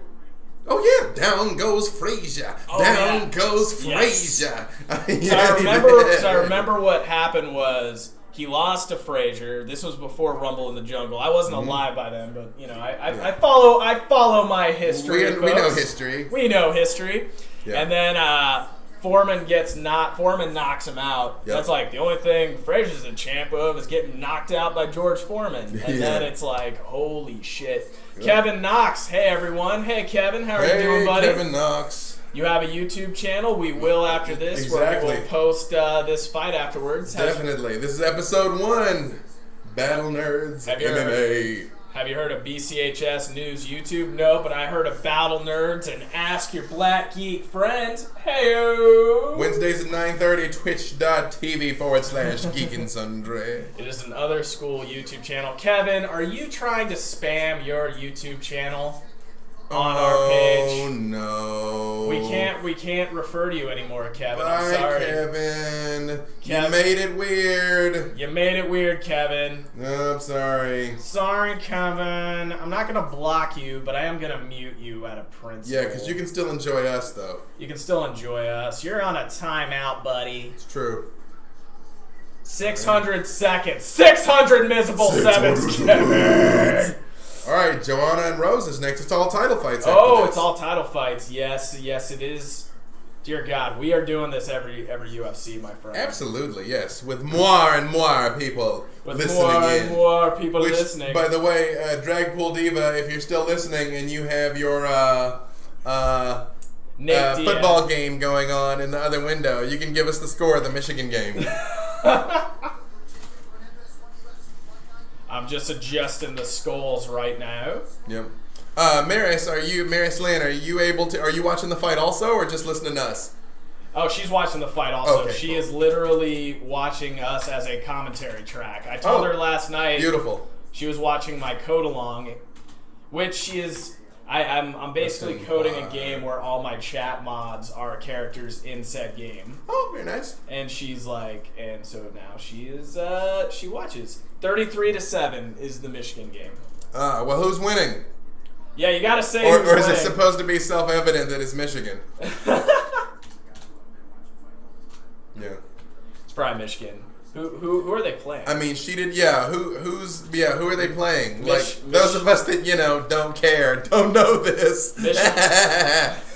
Michigan is winning. I have to represent Michigan vicariously because I know what it means to you. Yes. Arkansas. Wait, who are they playing? By the way, quick on the draw there, Maris. Michigan is up 33-7 with 11:25 in the fourth. Yeah, Maris is the greatest chat mod of all time. One of the greatest chat mods of all time.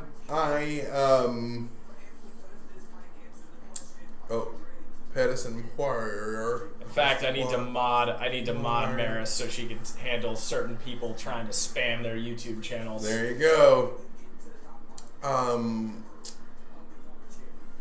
Yeah, Pettis also very odd career trajectory. I feel like Pettis peaked early.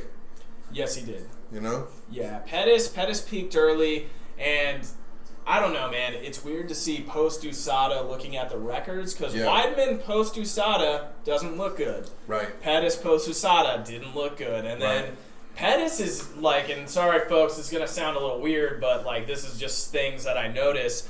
Like Pettis, when he was on top, his abs were like full 8-pack. Yeah. And then now it's like he's kind of not flabby, but he doesn't look as shredded. Yeah, it's like deflated, kind of like when Aldo lost to McGregor. Yep. And Rogan called it out. It's like he looked deflated because he looked like, holy shit, you're a stud. Mm-hmm. Then USADA came in, and it's like, no, sorry guys, no more TRT. You're gonna get knocked out by everybody now. Later. You know, though, I will say this, even though I do miss the TRT in retrospect, one of the things that really irritated me was, so remember, Sonnen got caught juicing. Yeah. Then he got the TRT exemption. Yes. Then one of his last fights, I don't remember who it was, they were like, doing the whole hype video thing. Yeah. They were like, he's such a workhorse, he's the first guy in the gym, he's the last guy off the mat. And I'm like, of course he's the last guy off the mat. He's juicing. Yes. You know? 100%. Like, of course, that's like saying, Crazy Joe, the PSP addict, PCP addict. Exactly. Is, that guy can He's the last guy to leave the party. Shit. You're like, because he's cracked out of his mind. 100%, yes. Yeah. Let's see. Please tell me y'all aren't down on Pettis. I'm not down on Pettis. No, I mean I like him fine. I love that guy. The Showtime kick was the greatest, but you can somebody and then also say, hey, I think you are clearly on the juice. And realistically, Showtime kick was a long time ago. It was. That was the last WEC card. Yes, it was. That was 10 years ago now. Past 10 years now. Ooh, I'm going to say it was 7, but the older I get, the more skewed my perception of time becomes. Yes. Well, if it's 2017 now, I got out of the military 08, it was still there. You're right. I think it's like 8 or 9, I would say. I'm not even going to Google it because I'm afraid I'm wrong. I need it to not have been 10 years ago. Right, gotcha. I just on the inside. It's all good, man. Yeah. All good. Traditions, hence why I'm listening to you guys. Yes, Dragpool Diva. Yeah. Well, you're a new friend, but we love you. Is to represent for Michigan. I understand. So Joanna and Rose. Again, I think Rose has a chance to shock the world, but it's Joanna's fight to lose, really. Yeah. I mean, she's been such a dominant champion. You can't. Well, as I said earlier, I think Rose has 2 rounds to do it because I thought the Karate Hottie had her number, but Rose did an excellent job with that setup where she's like, hey, do that takedown you did last fight. She went for that judo throw, gave Rose her back, gave her the rear naked choke. So I was like, okay, that's dope. You understand that setup. But as I said, Joanna is the most efficient fighter I have seen in the UFC. Period. And I don't think Joanna is ever going to let the hype go to her head. I mean, she clearly is. Well, she was a multiple world champion in Muay Thai, like 7 times. 7 times before she came to the UFC. So I think she's used to the lights and she's used to. Yeah, I mean, I think I do think Joanna's like Ronda, though. I think if she does lose and she loses significantly, her mental game will break. I would agree with that also. Like, I mean, she believes she's unbeatable. Yes. In the moment, she's not that. Yes, and then... I was surprised how quickly Ronda broke, though, because I'm like, well, you were an Olympic bronze medalist, so you've lost on the big stage. But to your point, she lost because it was politics within the judo community. So naturally... certain people from certain areas, they don't count points for and whatnot. And in Ronda's case, she should be the gold medalist because the girl who did win, she put her back on the mat, but she was just never given points to it. So I think someone like that could live in this zone where you're like, oh, I won that fight. It was just this. It was just that. It was just that. But when Holly Holm head kicks you and knocks you KTFO... I will say this. Jonathan Snowden said a year before that Holly Holm was the person to beat Ronda. This was when, like... Snowden said it. The actual Snowden. Yeah, the Bleacher Report Snowden, not Jonathan Snowden. The Bleacher Report Snowden. Yeah. Oh, I was thinking Edward Snowden. No, it is Jonathan Snowden, not Edward Snowden. Yeah, Jonathan Snowden, yes. Yeah. He called it a year before. He's like, Holly Holmes is the fighter to beat her. Yep. Because she's her kryptonite. She, like, Ronda will not be able to do that bull in a china shop charge. Yep. Holly will step off the line and punish her every time. And when the fight came around, that was exactly what happened. Yes. Straightforward, step off the line, punishment. Ronda's striking was good when girls were willing to brawl with her. Yes. And then I always said, Ronda's not a striker, but she is a technical brawler. Yes. So that's why she was able to clip you with those stupid punches, because she got in your head, and then you fought her fight. But to what you just said, once she fought someone who's a world-class striker, said, no, I don't do that. I'm going to step back, jab. I have no interest in clinching. Exactly. I've got no interest in the clinch. I have the tools to stop you from clinching. Yes. And she worked the body, wore Ronda down. Ronda was expecting another 30-second fight. Yep. It was bad. Is Rose crying? She looks scared Rose right now. looks scared. I'm telling you, Rose is kind of psycho. Yeah. Like, look at her eyes, though. Like, Rose, I mean, she looks like 11 from Stranger Things. She does look like 11 from Stranger Things. And not just from the shaved head, from, like, the bizarre effect. The bizarre look, But that could be, like, a killer face, though, you know? That could be a great advantage for her. I want to see blood start to drip from her nose, and then I want to see, like... people start collapsing around her. Yes, the fucking octagon lifts up. And they're fighting in the air, right. Exactly. Yeah. Oh, she's with Pat Barry still. Yeah. Hey, Pat Barry. Hey, Pat. You're a great Muay Thai guy, but please stay out of MMA. Please do, yeah. Oh, I remember one fight, he got to mount because he kept leg kicking the dude. Then he just literally started punching the guy's leg to open it up to get to mount. Yeah. And even Joe Rogan's just like, what are you doing? Yeah. Like, what are you doing up there when he had the mount on somebody? So he was asking himself the same thing. Yeah. He's like, huh. Why am I here? Wait, this is weird. I've been told this is good. Yeah, people get swept from mount. I'm just gonna stand up now and go back to trading. Yep. All right, Rose, you got 2 rounds to do it. Let's see if you can. Same thing. Barry and Czech Congo, one of the best fights ever, though. Yes. Oh, I love that fight. That was a great fight. With Barry had him on his roller skates, and then Same thing. He can't get overly aggressive. Yes. Oh, yeah. I mean, I realize, though, it's tough because sometimes it's like, well, you got him hurt, you need to finish. Exactly. But then it's like, oh, but you got too aggressive and you got knocked out. Yes. Like, you have to... You have to find that specialty. Yeah. But then, yet, how do you really know, man? Because somebody could look like they're, like, on the brink of going out. My favorite one was... the guy they called Scott Drago. Smith? Scott Smith and Drago. Scott Smith. Scott Smith takes a body shot, acts like he's hurt. Drago drops his hands, goes for that big Superman. I think Scott Smith was hurt. I think he just dug deep. He did. I in no way. That body shot was legit. The reaction was legit. But then it's like, you know what? Fuck it. Let's go for that one. Yep. Got one more. And it worked. It was the highlight reel, man. Yep. So many awesome fighters over the years who just never really did much with it, but they left so many fucking awesome memories, man. Yep. Scott Smith was one of them. Well, Scott Smith beat Kung Lee, but Kung Lee wasn't champion anymore. Because Kung Lee had been stripped of the belt because he left to do those movies. Yes. When Scott Smith beat him. Yes. Because Kung Lee was undefeated for a long time. Dude, I loved some Kung Lee, man. Yep. But then, like, that's another one of those dudes. Once he started losing, it was like, Yep. That's fine. Yep.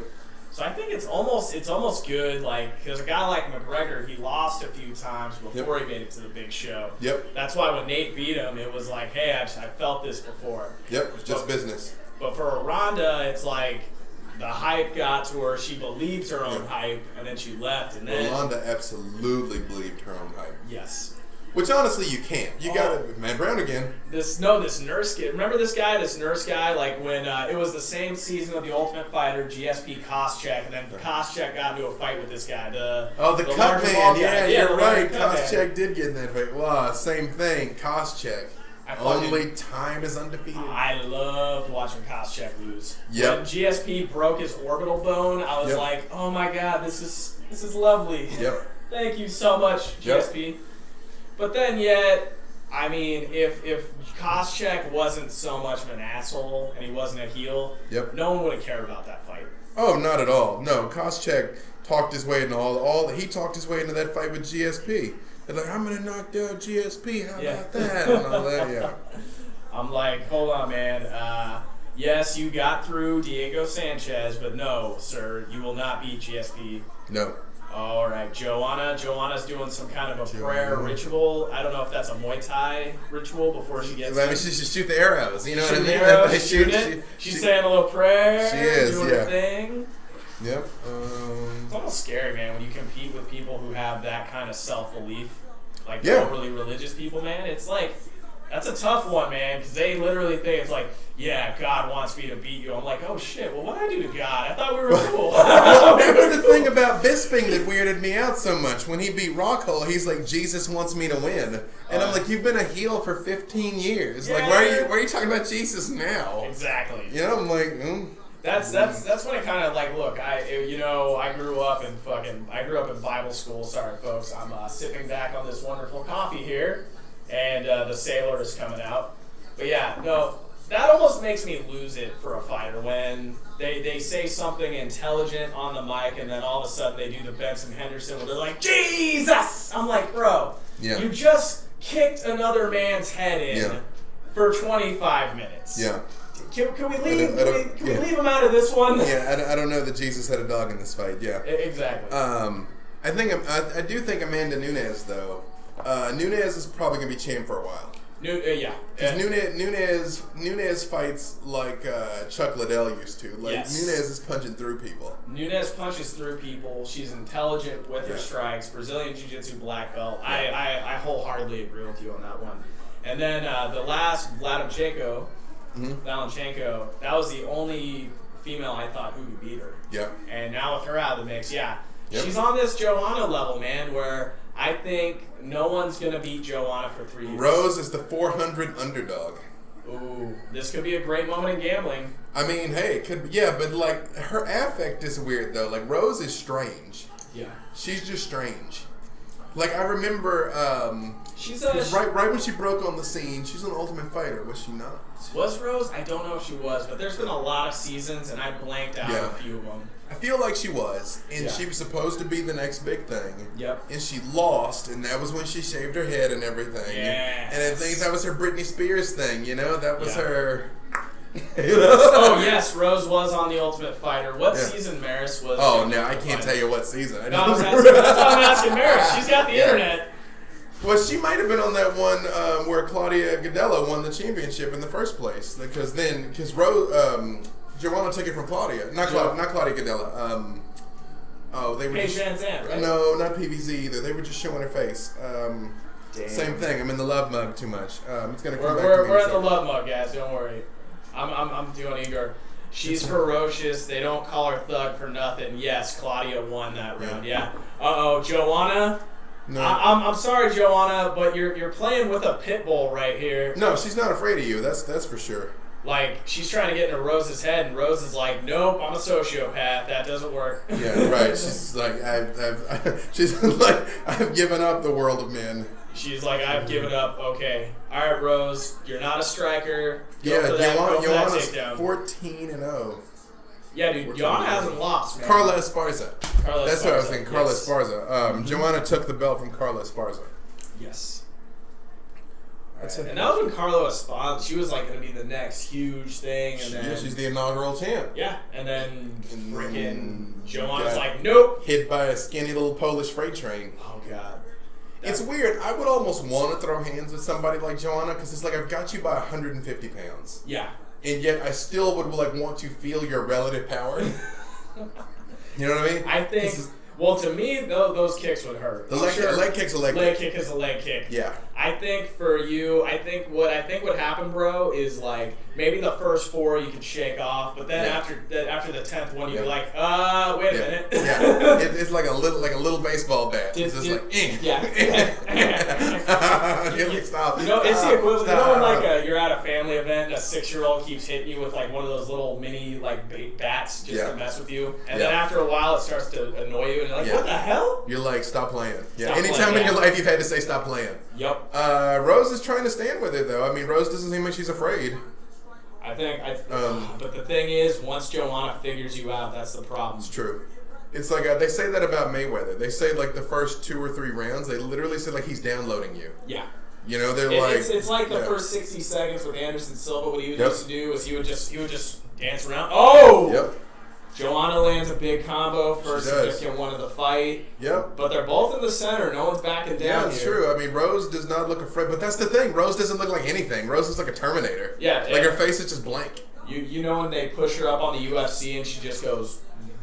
Yeah. What's the monitor? Oh! Joanna's hurt! Joanna's hurt!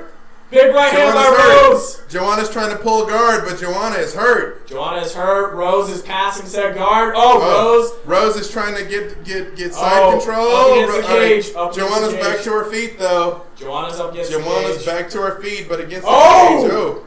Oh. Rose just landed a big right hand off against the cage. Now they're back against the center. Holy shit! I'm telling you, man, this should have been the main event. Joanna's I think we got this, and Cody TJ are both gonna be great fights. Oh yeah, both of them will be better fights than GSP. I'm so sad I'm not there right now. Feels bad, man. Don't worry, Justin. It's the next best thing, though. It's the next best thing. Oh yeah, and all 3 of these main events would have been it. Hey, Justin, FYI, my brother from another mother. Hey, Justin. Yeah, I mean, but I think Rose made a mistake. Joanna's shaking the cobwebs loose. I will say this though: if Joanna gets knocked out, you'd be like, "What?" I would most certainly. Like my thing is, I think Rose, if she wins in the first 2, it's gonna be. Joanna's hurt! Joanna's knocked out. She's turtling. It's almost over. It's almost over. Rose about. Rose knocked out. Dude, Joanna. I was halfway right. I got the insurance. You said it. You said it. Baby. You said it early. I didn't think Rose had a chance. I mean, besides a puncher's chance. But she knocked her out. Yeah. I thought submission, so I'm only halfway right. That was a straight knockout. Yeah, Joanna still doesn't know where she is. Yeah. Joanna talked all that shit and believed it too. There it is. 11. Remember I said she came like that could be a serial killer face. That is a serial killer face.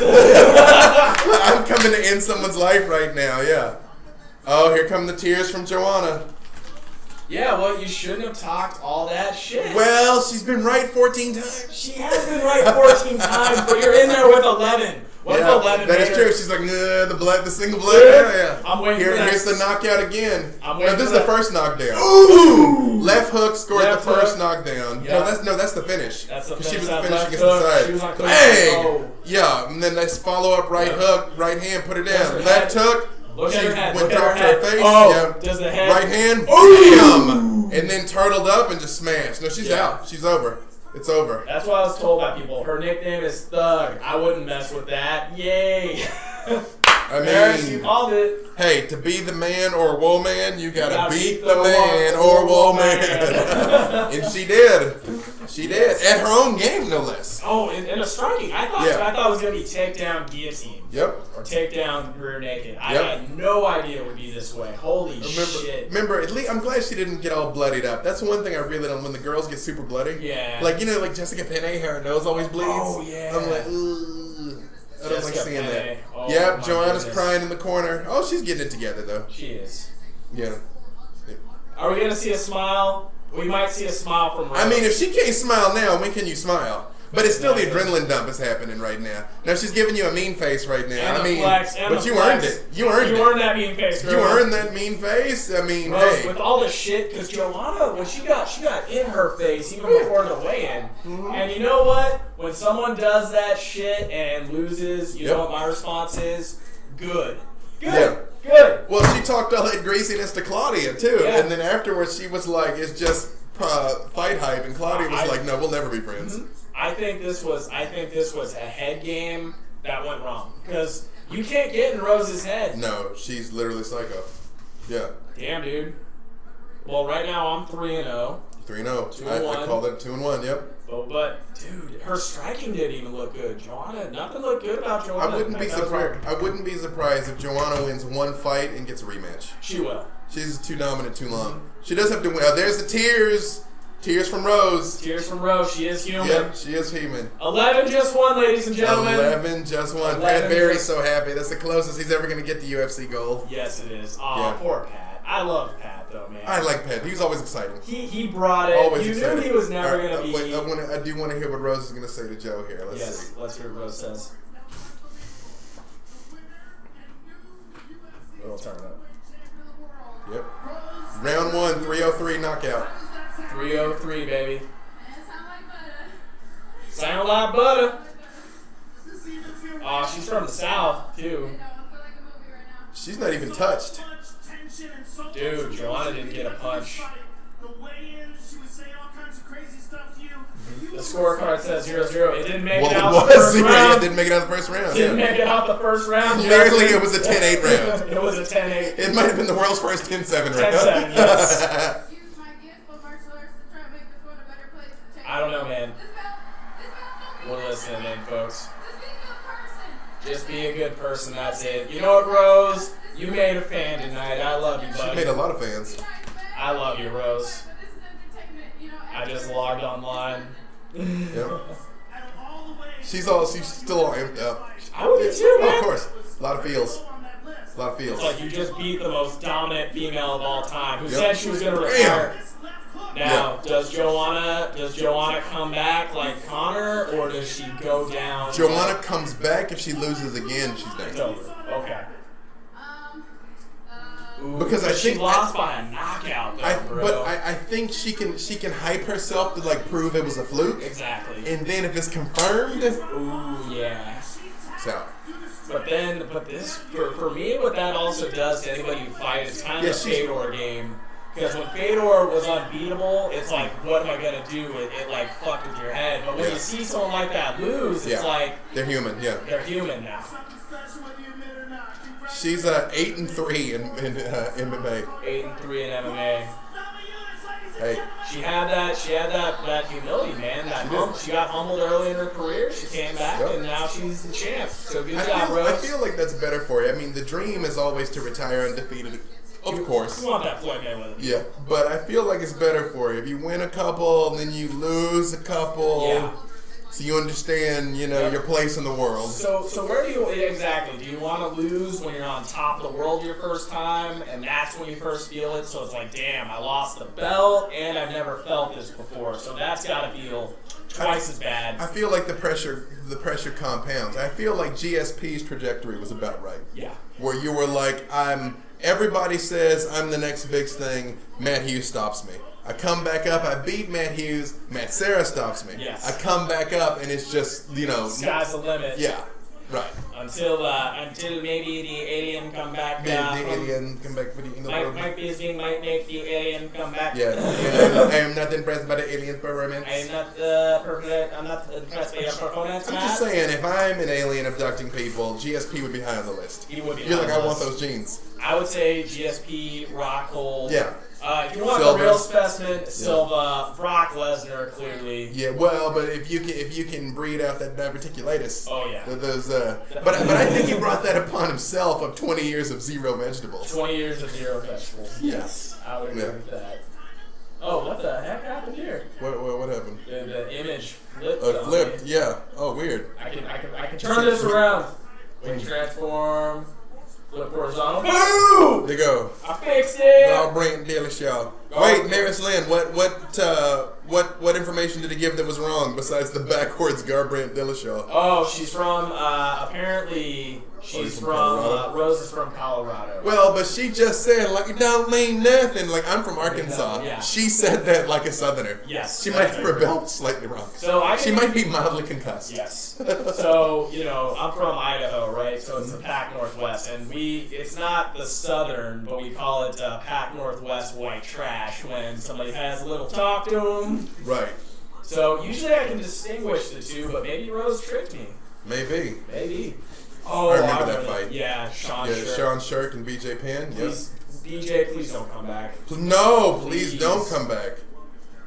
All right, predictions for this next fight. I think Garbrandt round 3. What do you think? I think Garbrandt round 4. Yes, that is correct. I think Garbrandt. I would have said if Garbrandt can't stop him, TJ wins the decision. But again, he UD'd Dominic. So exactly. His fight science is on point. Yeah. And then I was listening to him on the Joe. What's that? I will just say Cody might be too emotional. That is the factor. So the question I have is this two old friends trying to make money by hyping this up and putting it on the camera, or is this a legitimate feud? The way Cody grabbed TJ's throat on that Ultimate Fighter, you would not do that to a bro. You would not even if you had an understanding. Even we're faking it, like, you can't just choke me on national television, dog. Like, what are you what are you doing? Like, even if it was part of the plan at that exact second, it's no longer part of the plan. There's no longer part of the plan, I agree. Yeah. All right, let's see. I'm leaving you guys on in the background. All right, Justin. You should be here with us right now. If that's okay, Eddie Dottie will be here for the next one. Definitely. That'll be the next one. I didn't expect that accent either. She was super quiet. Then she talked like that, laughed my ass off. Yep. It sounds like butter. Hey, look, man. Rose is the champ. She can talk whatever she wants. She is. Do you think Frankie's gonna get past Max Holloway? Hell no. No, I think Frankie's in that decline phase, and it sucks, man, because he's in the back 9, huh? I love seeing Frankie when he was on top of the world beating BJ Penn when nobody was beating BJ Penn. Yep. But he's at that point in his career right now where BJ Penn was when he beat BJ. Right. He's on that back 9. The roles have been reversed, huh? Yes. I can't believe the beating Holloway put on Aldo. Oh, I love that. Because Aldo was an asshole, people. See, I was a fan of, but it's the same thing. I feel like he's backing it up. That Alvarez-Gaethje fight, I'm very interested in that. It hurt my heart seeing what Conor did to Eddie. Oh, yeah. It hurt my heart. Eddie also back 9. So you think? I think he's almost out, dude. Well, because he just won the title, though. I mean, except for that. He won it, but 2 fights before that, he didn't look very good. Like, it was one of those title shots. It's like, hey, man, we made 4 calls. No one could take it. I guess since you're the biggest name, you want it. Oh, you think so, huh? That's what I think. I really hope Overeem beats Ngannou.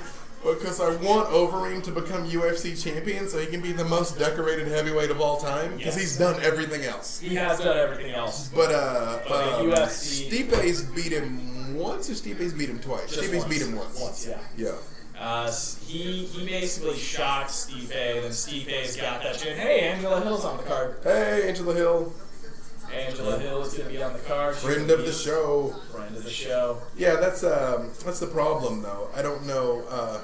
Overeem's chin is gone, but his hands are still there. So it's a bizarre. Yeah, it's so Heath Herring, when he was telling me about Andrei Arlovsky, this was back like 2010, but it was basically like, Andrei Arlovsky hits like a tank, but he has no armor. So he's like, yeah, Andrei's a tank with no armor. So it's like, yeah, I could throw these bombs through anything, but if a 9mm comes back at me, we're done. Yep. So. And I think that's been borne out by his career. Oh, somebody asked us, favorite fighter of all time. Fedor for him, I will say a prime Anderson Silva for me. Mm-hmm. Well, prime Fedor. Prime Fedor, yeah, of course. Yeah, prime Fedor, prime Anderson Silva when he was just making everybody look stupid. Only time is undefeated. The Forrest Griffin fight, man. I used to get into the debates about who was the greatest fighter of all time, Silva or Fedor. And I always came down for Fedor until Silva started going up to 205 and jacked James Irving and jacked Tito. Yes. And I was like, he's starching people in 2 weight classes. I don't think he fought Tito. Forrest Griffin. Yeah. But yeah, I was like, you're doing this to people in 2 weight classes. Exactly. Oh, okay. Yeah. That's what put Anderson across the line. Exactly. And even though he started losing here on the back 9, again, only time's undefeated. If you keep coming to the cage, you're going to start losing. Of course. Only time is undefeated. And then Anderson, and then I always look at people, okay, if we're going to talk about the best, you said prime Fedor, I talked prime Anderson. It's like, okay, let's look at what these guys were doing when they were winning. Yes. And Fedor had the biggest run of all time. And I would say Fedor beat a higher caliber of talent than Anderson Silva. Yes, he did. I would give you that. Like, he beat the best big men in the world. Oh, yeah. I mean, he beat Crow Cop when Crow Cop was Crow Cop. And Big Nog when Big Nog, Yeah. And Randleman dropping him on his head. That was beautiful. Oh, yes. Yeah. Mark Coleman and, the first dude to do ground and pound. Fedor beat him. Fedor beat all of them. Yeah, beat everybody. True. What do you think about the taunting knockout on Anderson, LOL? You mean when Anderson would knock you out and then taunt you with the guitar? Oh, are you talking about the Chris Steven guitar bit? I love that. Because that was the first time I saw Anderson. Or do you mean how he got knocked out by Weidman, who I hate dearly? Yes. Oh, fuck. See, that's the thing. The first Weidman fight, I feel like he just got lucky. Anderson brought it on himself. Yes, Anderson didn't take him seriously, but that was luck. Yes. Second time Silva gets hurt. Yeah. Fluke. I mean, this is random. That was very weird. I mean, he rolled a 1 against life. And Weidman had John Danaher in the corner, who's one of the greatest Brazilian Jiu-Jitsu coaches of all time. And then after Weidman wins the fight of his career, he walks up to Joe Rogan, and then he says to Joe, he's like, I don't like how many leg kicks he took. So because Weidman had like one of the best coaches of all time, he just said, hey, I don't like the leg kick. Anderson was landing those, and who knows, maybe 4 more rounds of that. Right. It would have been crazy. Like Anderson could have pulled it.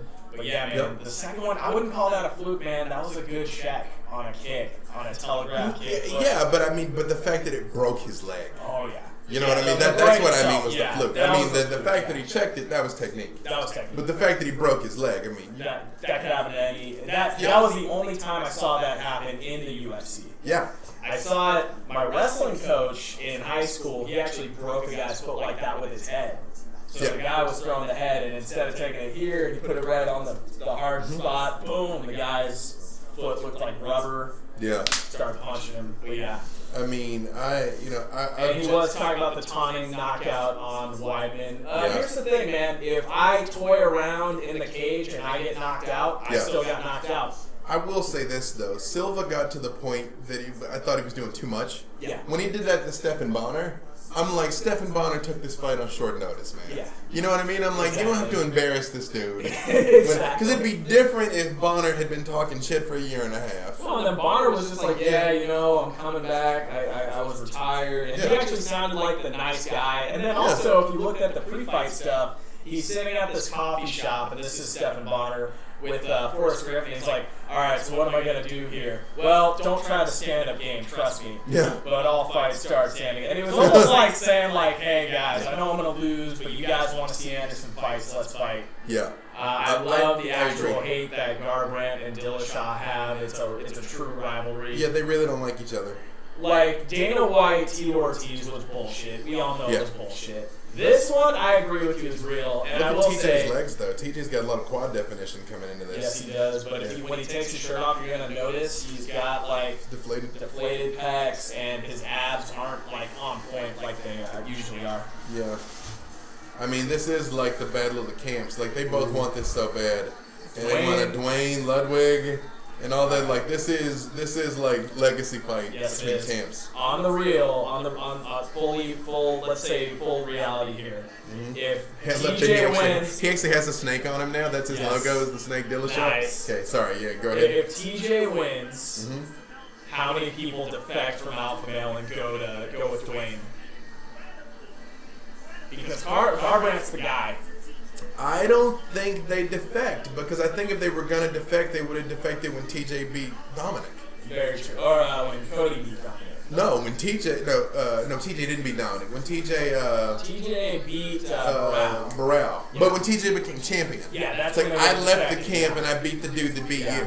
Very true. You know? And then also, from people I know who have trained with TJ, he is not the best guy to train with. I think the stories are true about him. I think he is a snake. I think McGregor was right. No, my friend, the guy I told you, who's like a 155 Savage, actually sparred with TJ, and the way he breaks it down is like, yeah, man, TJ will say, hey, let's go light, and then he starts throwing hard on you, and if you start landing him, he starts trying to knock you out. Yep. And I have no reason to think this person lied to me, but he actually handled TJ on the ground. Have you seen the video of him boxing with Vasily Lomachenko? No, I didn't see that. Are you familiar with Vasily Lomachenko? Yes, I am. Yeah, no, they sparred. Oh, shit. And Vasily just beat him from just all four corners of the... he does use Jackhole, absolutely. He does use Jackhole. Yeah. You get bonus points for that. Yeah. It's going to be crazy. Holy shit, how crazy is it Joanna lost? Oh, man, Joanna lost.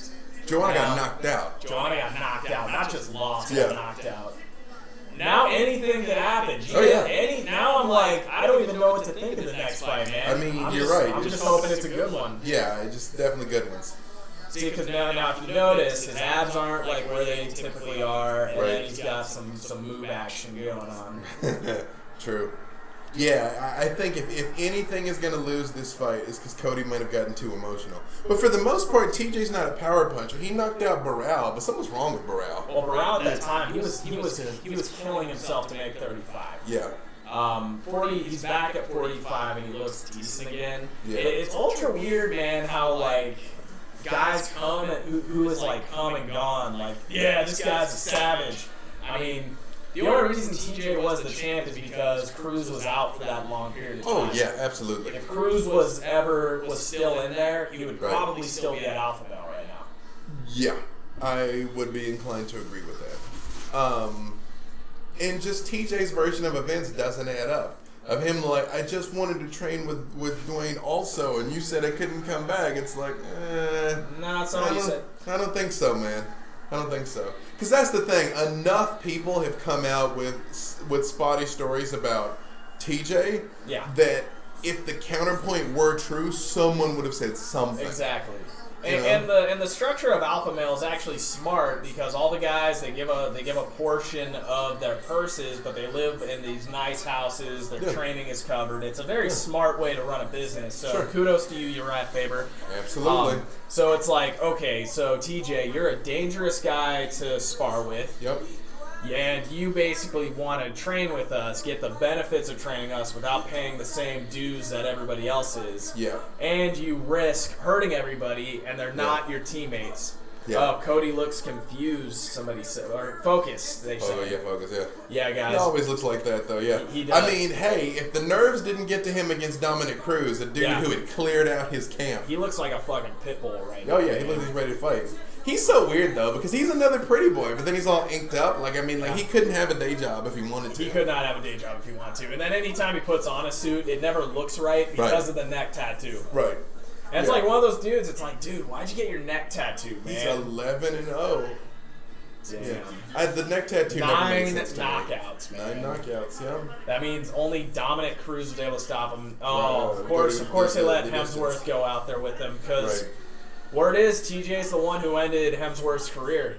Yeah. You need him in the fucking head. Yep. And that was when Hemsworth's like, "Yo, dude, I just had a concussion. We can't do that." Yep. And fucked his career up, man. Yep. I hate sparring partners like that. Yeah. I mean, that's why my ear is jacked up like this, man. Because a guy kept fucking elbowing me in the ear. So I broke his arm and I put him to sleep, but still. Rightly so. Rightly so. Yeah, I mean, there's been times that, you kind of have a gentleman's agreement that we're about to take this up type thing. Oh, of course. But when you're like, well, we're going at level 5, and then somebody, like, I remember the time that I got hurt the most. So I was telling Rick the story earlier that in my training, I always got thrown in against black belts just because I was physically big enough. So even though my skill didn't necessitate me being with these fights, my size did. And they're just starting TJ and Cody. So if I just start yelling out of nowhere, that's you'll know why. Bruce Buffer is in his little suit. He's in a blue suit with it's not even a blue suit. It's got these little patterns on it. Yeah, he's definitely got grandma's couch suit on. Grandma's couch suit is basically like, I like it. Put it on me. He's looking Bruce Buffer, get out of my face. He wants to beat him down. He looks determined to beat TJ, but that means TJ might be in his head though. Sure. Oh no. If the biggest X factor in this is Cody's emotions. Yes. Because TJ's gonna stay ice cold. Yes, he is. But I was testing to go into brown belt, and this guy was testing to come out of brown belt to black belt. Yeah. And we had to spar as part of our testing procedure.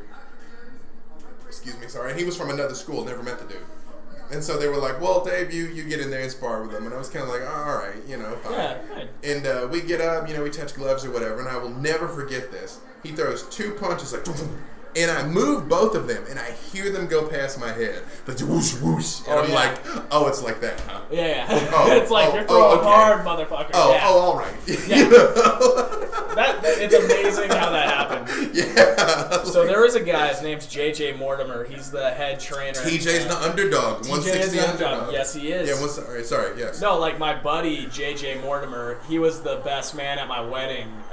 We became best friends because we would spar, but we knew each other so well, but we would try to kill each other. Sure. But we kept it within reason. Sure. But it was some fun times, man. But yeah, you either meet your best friends in those moments, or you meet people you're just like, fuck you forever with. Well, it's one of those things where you're like, well, we both know what this is. We know what this is. You know? Exactly. Yeah, well, then fine. Yeah. That's what we're going to do. Let's do it. Okay, right. As long as we have an understanding that we have an understanding here.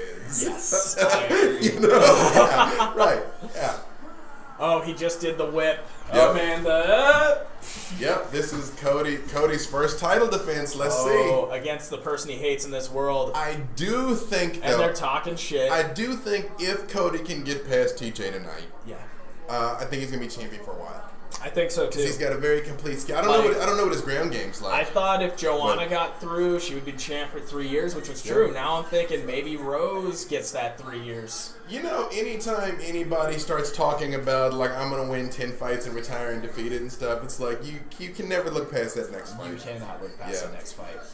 All right, guys, they're about to touch gloves. Here it is. Here they go. Oh, they're not going to touch gloves. They're not touching gloves. Cody takes the center of the octagon. Cody takes the center. And TJ's doing a weird capoeira thing. Okay, and Cody's afraid of the shot, though. Look how wide Cody's stance is. He's afraid of the shot. Oh, but he's going to start going for it. Yeah. Okay. He's clearly faster. Oh, and he just brushed it off. That's the thing. TJ's got the footwork, but TJ's also got great takedowns. Yes, he's got great takedowns. But he started really doing well when he was going with Dwayne Ludwig. Yeah. And he basically became like a 0.5 Dominic Cruz. Well, here's the fact. I mean, Dwayne Ludwig absolutely unleashed a potential in him that he didn't have at Alpha Male.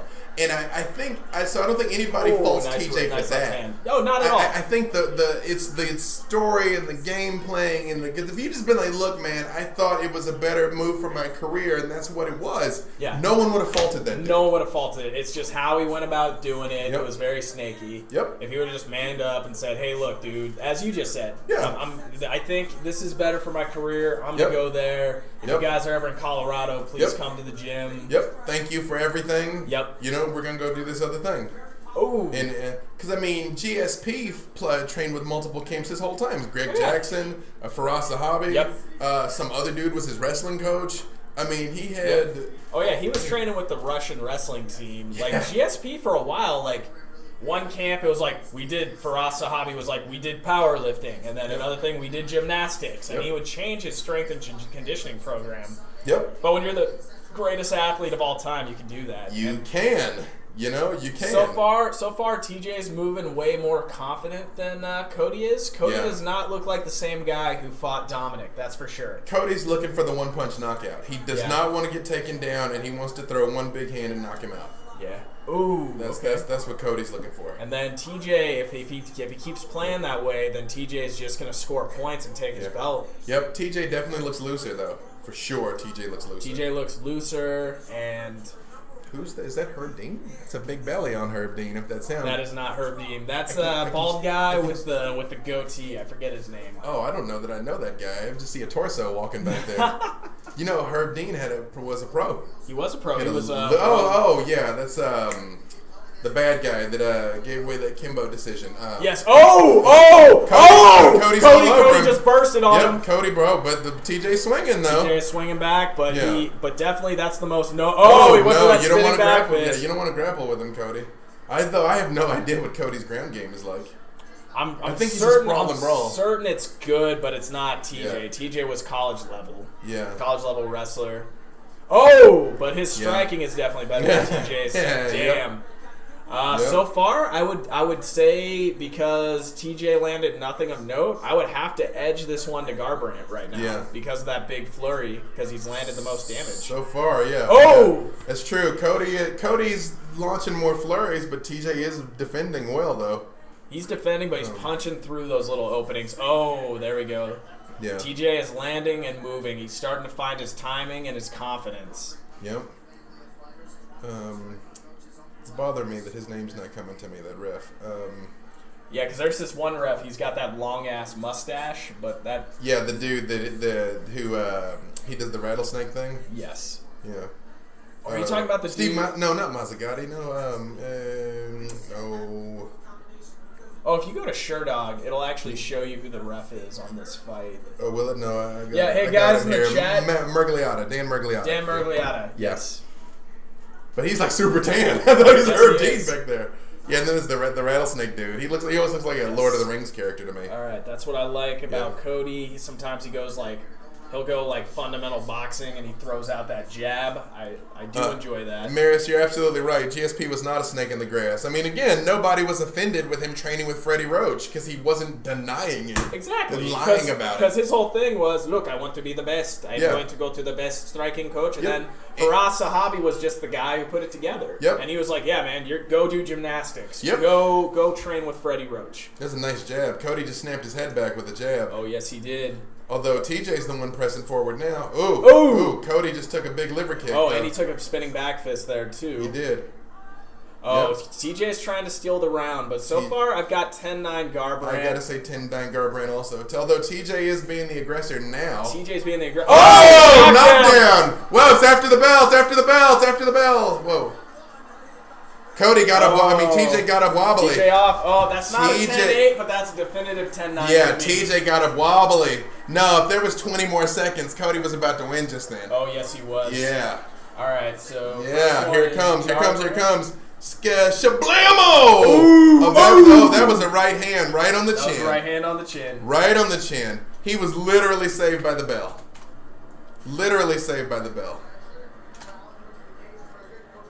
I know. I mean, Bang is having to be like, all right, it's fine. I love you, baby. I love you. I love you. Those checks. We got to get those checks coming in. Look at that bruise on his cheek. That bruise is from right there. Oh, yeah.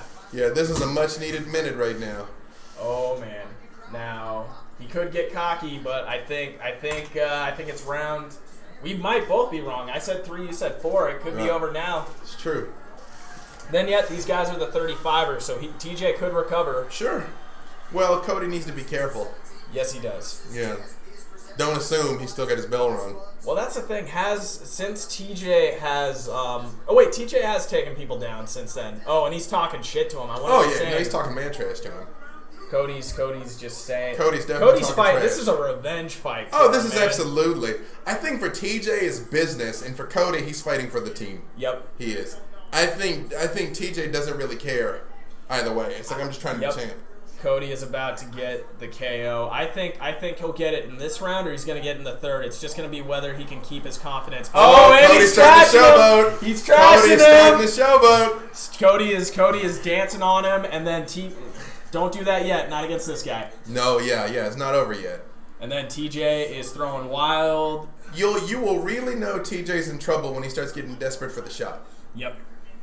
I mean, as much as like... Now TJ's throwing body kicks. He's hoping to try and maybe take the wind out of Dillashaw right now. Yeah, keep some distance too. Yeah, to the Garbrandt, yeah. Superman missed, slipped it, body shot, head shot. Yeah, again, with his wrestling pedigree, I don't understand why he doesn't do... Well, I mean, although he really came to life when he went with the Cruz. Exactly. Point fighting thing, you're right. And it's almost like a knockout is incidental.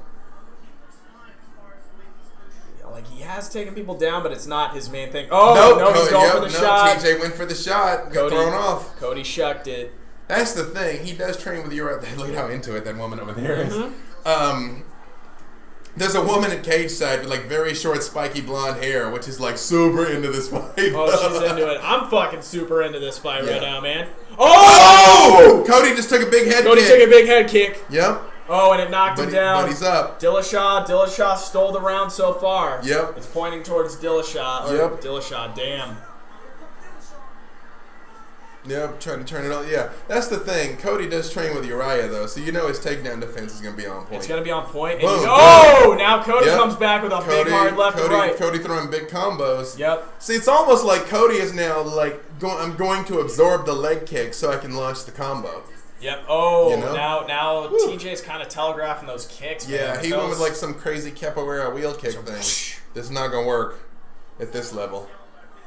Oh, man. Yep. Cody with a high kick. Damn. Yeah. Got him with a mid shot. I think Dillashaw with that big kick, he is right now. He's ahead in the round. Yeah, he is so far, and he's the aggressor. Cody is the one backing up. Yep. Well, now Cody comes forward. Cody does come. Damn. Yeah. That like Matador Olay thing TJ keeps doing is bizarre. Yeah. Somebody needs to throw a flying. Oh! Cody's bell is wrong. Oh, Cody's bell is wrong. Cody's bell is wrong. Cody's hurt. Cody's hurt. TJ knocked him out. TJ knocked him out. Yeah, TJ knocked him out. TJ knocked him out. Cody's trying to act like he's okay, but he's not okay. Cody's acting like he's okay. He's not okay. Maris Lynn goes, no. Yeah. And that's the thing, though. Whenever dudes complain that it's an early stoppage and stuff like that, TJ's trying to talk to him. Cody tried to show respect. Here's the problem: what you forget in times like that, when they're like it's an early stoppage, is like he would have just kept hitting you. Exactly. You know what I mean? Like when you spring up, like I'm okay. Yeah. What do you think 10 more shots to the face would have done? Now Cody's got the stool. Yep. Cody's first loss ever. You know what? TJ was just in there for business, and he got his belt back. Just business. Now, do you think Cody gets an immediate rematch, or is he going to have to win a couple? I think if Cruz wins his next one, Cruz gets TJ again. And then Cruz is the champ again. Damn it, we go in the circle. Stop toying with my emotions, UFC. Oh, who's he? No, Cody's talking trash to somebody. Who's he talking trash to? Somebody at the side of the cage.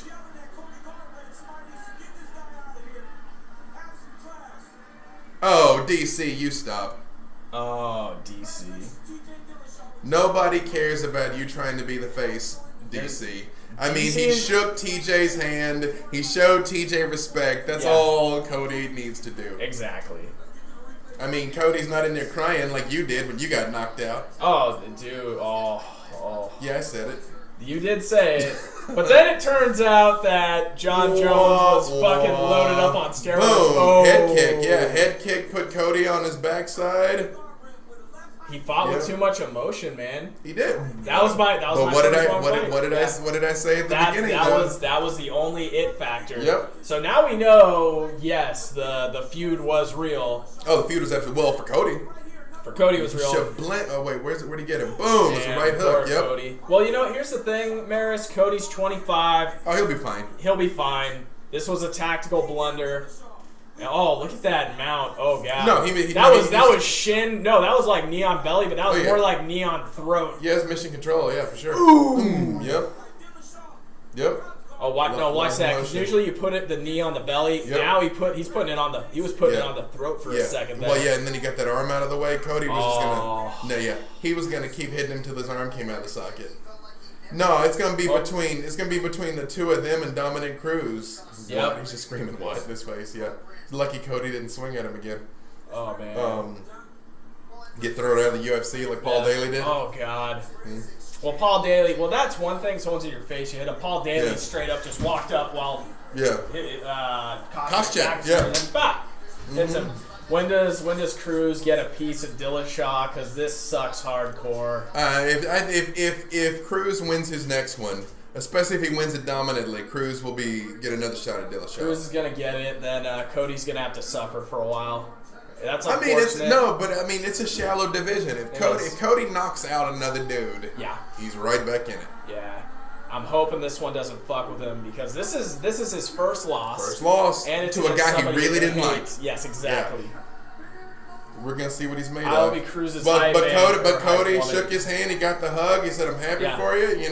Good job. Yeah. Good. Cody shook his hand like a man. Yeah. Good job. That's what you got to do. 100%. I got to give him respect. Round 2 knockout, 241.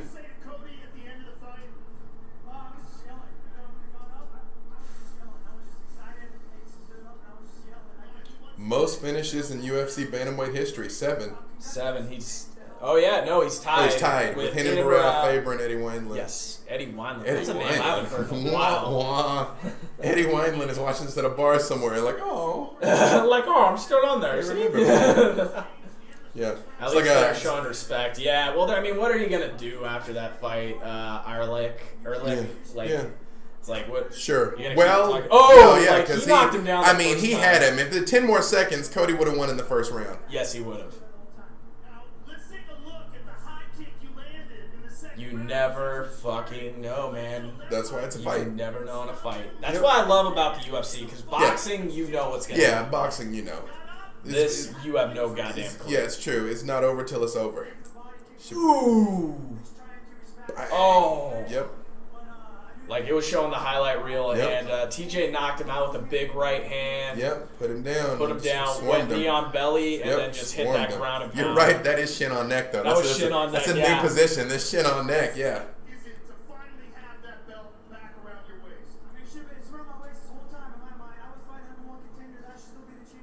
So does this bode well for GSP or Bisping? I don't know. We haven't... Oh, wait, we never predicted GSP Bisping. No, we didn't. We just said all the variables.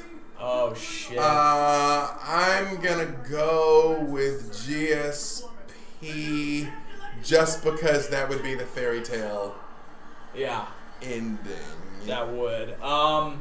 This is not a safety net, people. This is just the 2 routes that I'm thinking. I'm thinking first or second round Bisping because there is that Matt Serra feel you out process. But that's the problem. Bisping gets better as the fight proceeds. That's what I'm worried about. Oh, Jesus. That's what I'm worried about. The GSP is vulnerable in the first 2 rounds, but Bisping improves. Oh, God damn it. So tough, man. You know what it is? It really comes down to one thing: whether or not the takedown is there. Exactly. If Bisping really can stuff the takedown consistently, then GSP's in real trouble. Yeah. It really comes down to that. Yeah. I'm inclined to agree with you there because Bisping is going to be the hardest hitting guy GSP's ever faced, and you think Bisping hits harder than Hendricks?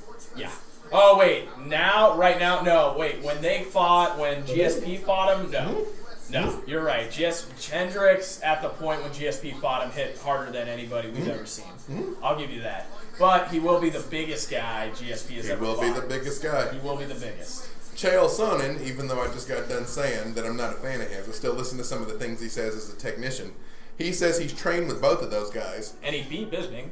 He did beat Bisping. Yeah. He said Bisping is the bigger man, but that GSP's the stronger man. Yeah. Well, again, at least he was. He was. But it's been That's 4 the years. problem. Now, here's the thing. Was it what I'm curious about? What about this 4 years? Was it 4 years? He's in the gym and he's just like fucking going Ivan Drago, like, no, I must become the best. I found too many weaknesses. I will take less punches. Or was it more like 3 years you're off? A year ago, it's like, hey man, you want $5 million to keep your $10 million company? Sure, I will do it. But I will only fight Michael Bisping. Yeah, I think it was more that, and I think it was when he saw Bisping win, and he was like, I can beat that guy. Exactly. He maybe fight Whitaker if he wins, maybe. Whitaker, but I fully expect him to go down to 170. Yeah, he'll go down. Or leave again. Or just leave. Be like, I have proved my point. I am a multi-division champion. He'll be like, I am the ultimate warrior now. I come back once in a while. Yeah. I screw up your sport, and then I come back. I prove the point to myself. I go back to Montreal. Oh my god. Either way, I'm just hoping it's a good fight. I used to really not like Bisping. I really didn't. But when you just look at the things that this guy has done in the unlikely circumstances under which he's done them. Yes. And if he beats GSP, having beat Silva, even though I think he lost that fight to Silva, but on paper he won that fight. Yes. He will have really accomplished something, especially if he stops GSP. If he can stop GSP, because GSP, I mean, let's not forget, he had not lost in 5 years when he left the company. Right. There was Matt Serra and then nobody. Right. And then people gave GSP criticism for becoming a ground and pound guy, but part of me's like, okay, well, GSP at the time, because you remember some of the sponsors who were sponsoring these guys. Mm-hmm. GSP was the first guy that Gatorade, the first UFC fighter that Gatorade picked up. Mm-hmm. He was getting the big brands. He was the guy in the action movies. Like, GSP was the first athlete to ever become bigger than the sport of mixed martial arts. Crossover star, yeah. The crossover star. Totally. Although I will say, I think Tito and Chuck were the first to become like household names, though. They were the like average guys at the bar knew who they were. Like, I knew Tito Ortiz before the UFC popped. Before the Ultimate Fighter. Yes. First pay-per-view I actually ordered, because the rest it was just VHS tapes. Yeah, and it was like, all right, man. Mm-hmm. First fight I saw was him. The pay-per-view was him versus Vitor, in which he took that close split decision. Mm-hmm. So yeah, you are right. Him and Chuck were the best, and then Randy Couture. George St. Pierre.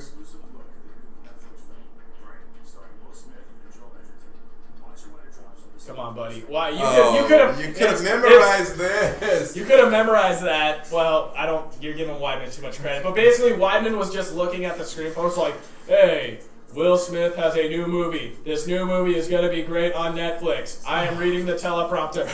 Weidman just made me like him even less. Because you can't even convincingly read from a teleprompter. Ooh. You schmuck. Yeah. So that's how you really feel, Dave. Oh. That's how bad Yoel Romero knocked him out, that I saw that and felt kind of bad. Yes. Kind of bad. Well, because he had it set up. He had that big knee set up, like, I'd say in round one. Then round two, because he saw how Weidman was going to react, and he's like, all right, I'm going to throw this. Boom! Ammo! It flew over him. That was a 200-pound wrecking ball. Dude, before his Whitaker fight, he was doing backflips. Backflips! Yeah. He's like, a freak. You have to see a guy like Yoel Romero in person, people. Even from the bleachers, it's like, holy crap, this guy's real? Because Whitaker looked like, and I met Whitaker, he's a big guy. Yeah. But he looked like a welterweight compared to Yoel, and Yoel looked like a heavyweight. Yeah, it's when you mentioned Tito a second ago. I met Tito, and that is the single largest head I've ever seen on a human being. Tito's skull is gigantic. That's why he never really got knocked out, man. Yeah. He just had that. His body shot. That was what was dropping him, were those body shots. Yeah. Ooh.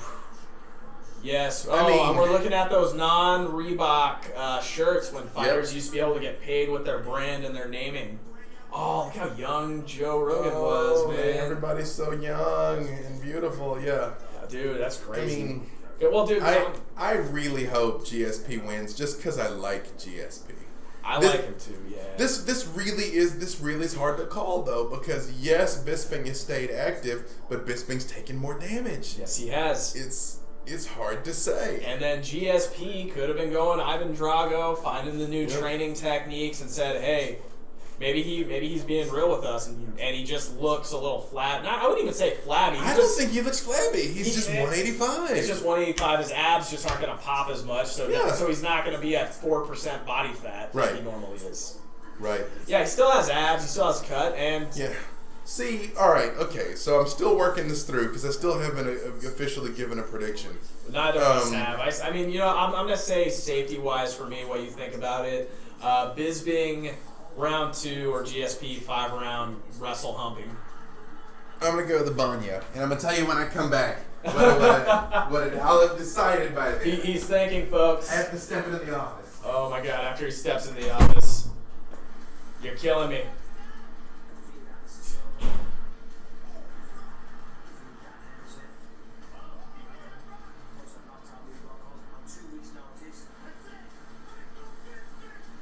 Damn, I was wrong. Somebody, this is why I don't do fight predictions on Facebook anymore, guys, because I said Joanna was not going to lose a fight for 3 years, and then sure enough, boom, Thug Rose gets knocked out. I said Eddie Alvarez was going to kill Conor McGregor. Nope, gets knocked out. So don't make predictions on Facebook. I think I guessed all the fights but one tonight, right? I'm 3-1. Because I got Rose right, I got the Hendricks fight correct, and then I got the Wonder Boy fight correct, and then I missed the Dillashaw fight. So I'm 3-1. So if I get this right, I'm prepared to render an opinion. All right, guys, I'm waiting. I've been waiting for this all day. I'm prepared. Dave is now held accountable to give his opinion. If the takedown is there, GSP by decision. If the takedown is not there, Bisping by decision. I don't think either dude's going to finish either dude. Oh, that's an interesting one. You know what? Okay. Because Bisping has been stopped, but GSP was never known for his power. Exactly. GSP has been stopped, but again, I just think he got overconfidence against Sarah. I think he's been working with Freddie Roach. Yeah. Of course, I think, definitely, he's definitely got the right boxing instructor to prepare for Bisping. I think the fight goes the distance either way, though. And I agree with you, man. He does look good at 185. Sure. But I just still see him as a welterweight trying to fight a middleweight, man. Yeah. It's crazy. But you know what that is? But Bisping's not a huge guy, though. He's still a small heavyweight who cuts to 185, though, man. I guarantee he's 225 has to make that 185 cut. You think so? You think he comes down 40 pounds? I think he comes down 40. I mean, if Silva did, but the thing is, Silva would come down that much and look like skin and bones, though. Yes, very true. I think Bisping just does it in a more scientific fashion because if you remember, Anderson Silva had this like bodybuilding trainer who was a judo black belt who was doing his strength and conditioning. So I don't think he did it the healthy way. Right. But then Anderson Silva was able to eat 2 Big Macs before he weighed in, and that was his tradition. 2 days before weigh-ins, he would eat 2 Big Macs and then just crush it. GSP still looks good, man. Yeah, he looks good. I mean, I think the people that are saying he's flabby just are forgetting that he's just at a higher weight class. Exactly. 15 pounds is still 15 pounds. Yeah. And I mean, that right there is probably pretty close to his walking around weight, though. That's probably is. Like, that's if you just stopped him on the street one day. But I did hear 5 years ago, holy shit, it's been 4 years ago since he fought Hendricks, 4 or 5 years, goddamn. He used to cut from 205. But 12-fight win streak. He was tied for the most wins in the UFC. And Mighty Mouse passed him, yeah. Oh, that's John Danaher right there, the guy I was telling you about. That was Chris Weidman's coach who called out the leg kicks. Right. So Anderson Silva's shins have that guy, that crazy sociopathic jiu-jitsu genius. Hey, Freddie Roach is there. Yeah, Freddie Roach is there. Freddie Roach is there. It's like, okay, Freddie. Okay, Freddie. If it is on the feet, you tell for us what to say, and then he will tell it to me. I will say this, though.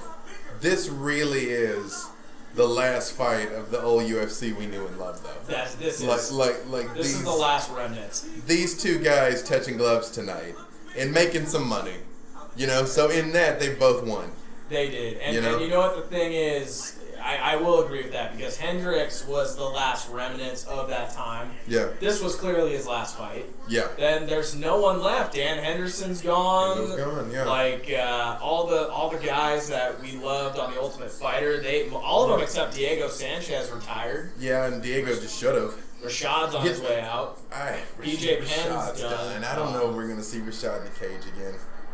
That's too bad. You hear the booze? You hear the booze for Bisping? Of course, man. He's he the loves heel. It, though. He is the heel. Dude, that's how he gets paid, man. Because it's the Chael Sonnen effect. Because if he was just a standard paint by numbers boxer, wrestler, sprawl brawl, British guy, no one cares about him. But because he talks so much shit, it's great. It's the Conor McGregor thing too. If Conor McGregor wasn't an epic shit talker with his fighting style, we wouldn't be talking about Agreed. I do think this is the last time we're ever going to see Bisping fight. Okay. I would agree with you. And maybe next to last for GSP. If GSP loses, he's done. Yeah. Do you think if he wins and they give him Woodley? Yes. Maybe we see him again. Okay. Woodley will eat GSP alive. You think so? I think so. Because Woodley's a great wrestler and he's a powerhouse. You know what? It goes back to the saying, if the takedown's there, then GSP can beat Woodley. If it's not there, you gotta remember, man, GSP is 35 now, and it's like he's on the decline now. I mean, is he? We're about to find out. We're gonna find out. So if he, because man, GSP made wrestling exciting because the classic thing you're taught when they teach you a double leg, it's like, all right. You gotta be able to touch the guy first. And if I can touch you, I can take you down. If I can't touch you, it's not there. GSP was the exception to that rule. Because he could start, this is one side of the cage, this is the other. You're down. Yeah, you're right. It was like the Goldberg spear from exactly. And you were just down. Like the Russian wrestling team could not do anything to GSP. Right. Like GSP is the best wrestler in the UFC who's ever wrestled in college. Yeah. It's just Woodley's just unremarkable. I stand by the fact that he's just taking advantage of a shallow talent pool. I would agree with you there. And then they're pushing for Wonder Boy. There's no real names, and there's nothing really out there for There's Mighty Mouse. Hi, Mighty Mouse. Don't you just want to hug him and kiss him on his little head? I do. I love Mighty Mouse. You know, it sucks that he's probably the best person to ever have laced them up. Exactly. And he just gets no credit. He gets no respect whatsoever. No. He's too small. He's too small. It's like he doesn't talk trash. Right. But he's a likable guy. I mean, he's a total nerd like us. He has a Twitch channel. Yep. Like, and he live stream gaming and stuff. Yeah. Yeah. He's. I will say this though. If Bisping manages to get it done, I won't feel bad. I won't feel bad for GSP. No. Yeah. No. I mean, he'll have tried something, made a lot of money. The thing is, though, I will say, yes, Bisping may not be known for his punching power, but he did knock out Rockhold. He stopped Rockhold.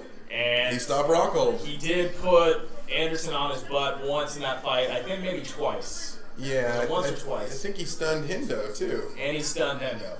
So. And GSP was never known for his power. He wasn't known for his power and was not known for his chin. Yeah.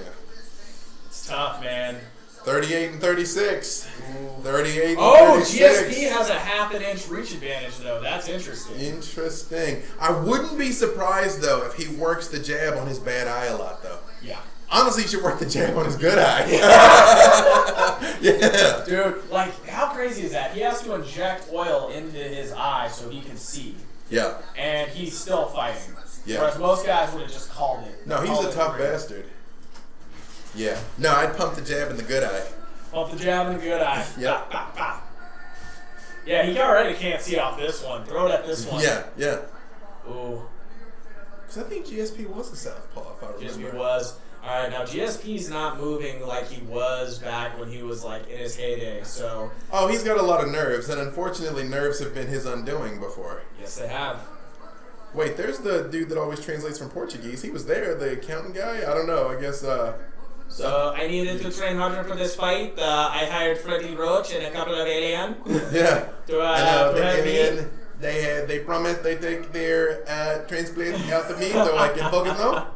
I love it, man. My favorite line of all time was, I'm not impressed by your performance. Because that was when he talked no trash. Zero. And he was a regular fucking choir boy. And then all of a sudden it's like, their UFC's like, come on, man, you gotta trash him. He's like, I don't want to trash him. I'm not there. Okay, I'm very glad you won that fight, Matt, but I'm not impressed by your performance. Yeah, exactly. And he wasn't. And then he worked Matt Hughes, though. He beat the brakes off Matt Hughes. Twice. Yeah. That armbar, too, which wasn't. Oh, that was bad. He was going to take that arm home with him. He was. And he verbal submission. Yes. Stop. And let's be honest, he beat Matt the first fight. He just overextended on the Kimura, had his legs open, gave Matt Hughes the armbar. Yep. And he wouldn't look him in the eye, if you remember. When they faced off during that, he'd look down because he was like, I couldn't even face him. Yeah. He was my idol. Yep. The only person that cannot look, at least GSP looks happy. He doesn't look too nervous. Yep. He's the favorite. Yeah. GSP's the Vegas favorite, 140. The favorite is, they say that he's going to win by, brace yourselves, unanimous decision. But, I mean, hell, history repeats itself, so we'll see. Yeah. I mean, it's been a minute since he stopped somebody. I'm nervous for George. I am nervous for George, too. I do think it's Bisping's fight to lose. It is Bisping's fight to lose. Yeah. I think you're correct if the takedown is not there. It's like, can GSP still take you down at will? Yeah. Because if he can't, that's trouble. I mean, that's where he had the most problems with Johnny Hendricks. He loves the booze. Yeah. He loves me. He's like, you motherfuckers heat up my pool. Yeah, he is. Yeah. He's like, if you don't like me, fuck you. He's like, I love him. I love him. Actually, and everybody who I've talked to who has met Bisping actually says he's a really cool guy. I bet he's a decent bloke. He's probably a decent guy. Just, it's like, hey, man. You're right. He figured it out. He's like, I'm not the best looking. I'm not even the best.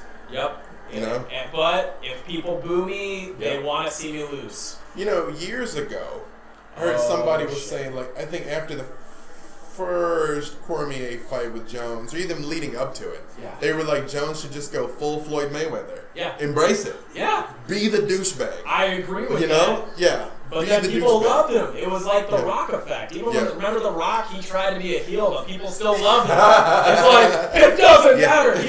He was a total heel, but everybody fucking loved that guy. Well, during that time in the WWE, it's like there were no good guys. There were bad guys and worse guys. We're going to touch the All right, here we go. 4:56 on the clock. It started. We're talking about the Attitude Era. Now GSP's taking the outside. He took the center, though, which is interesting. He did take the center. They're both being cautious. Nobody Same cares thing. 7-Eleven. Nobody cares Walking Dead. Because they were talking about the ads. Oh, yeah.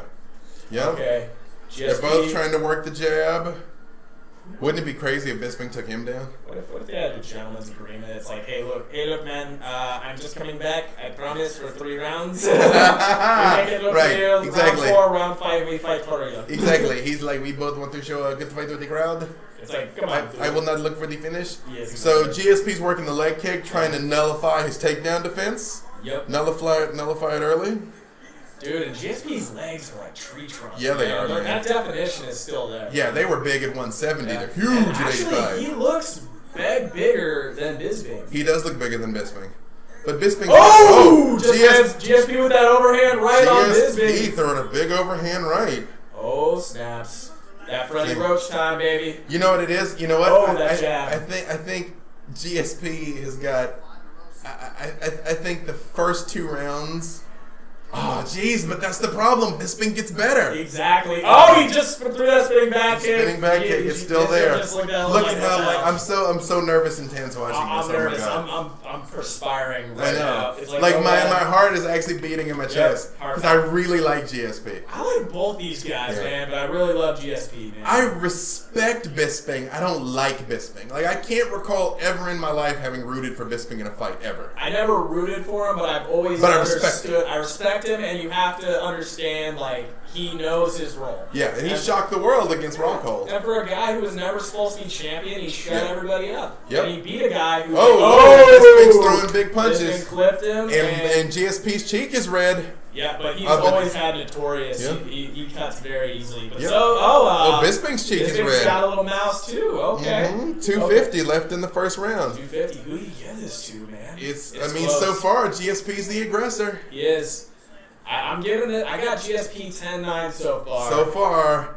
You know, the problem is, I'm very much from the, again, to be the man, you got to beat the man school of thought. Like, I feel like the champion shouldn't lose by decision. They can't make that a rule or people would coast on purpose. I feel there's a definite gimme on points. So let's say you get, as the champ, you start off with 10 points. And if you hit him 12 times, you take 0, you win. Yeah, the champ has the benefit of the doubt. Exactly. Yes. Yep. They're chanting for GSP in the crowd.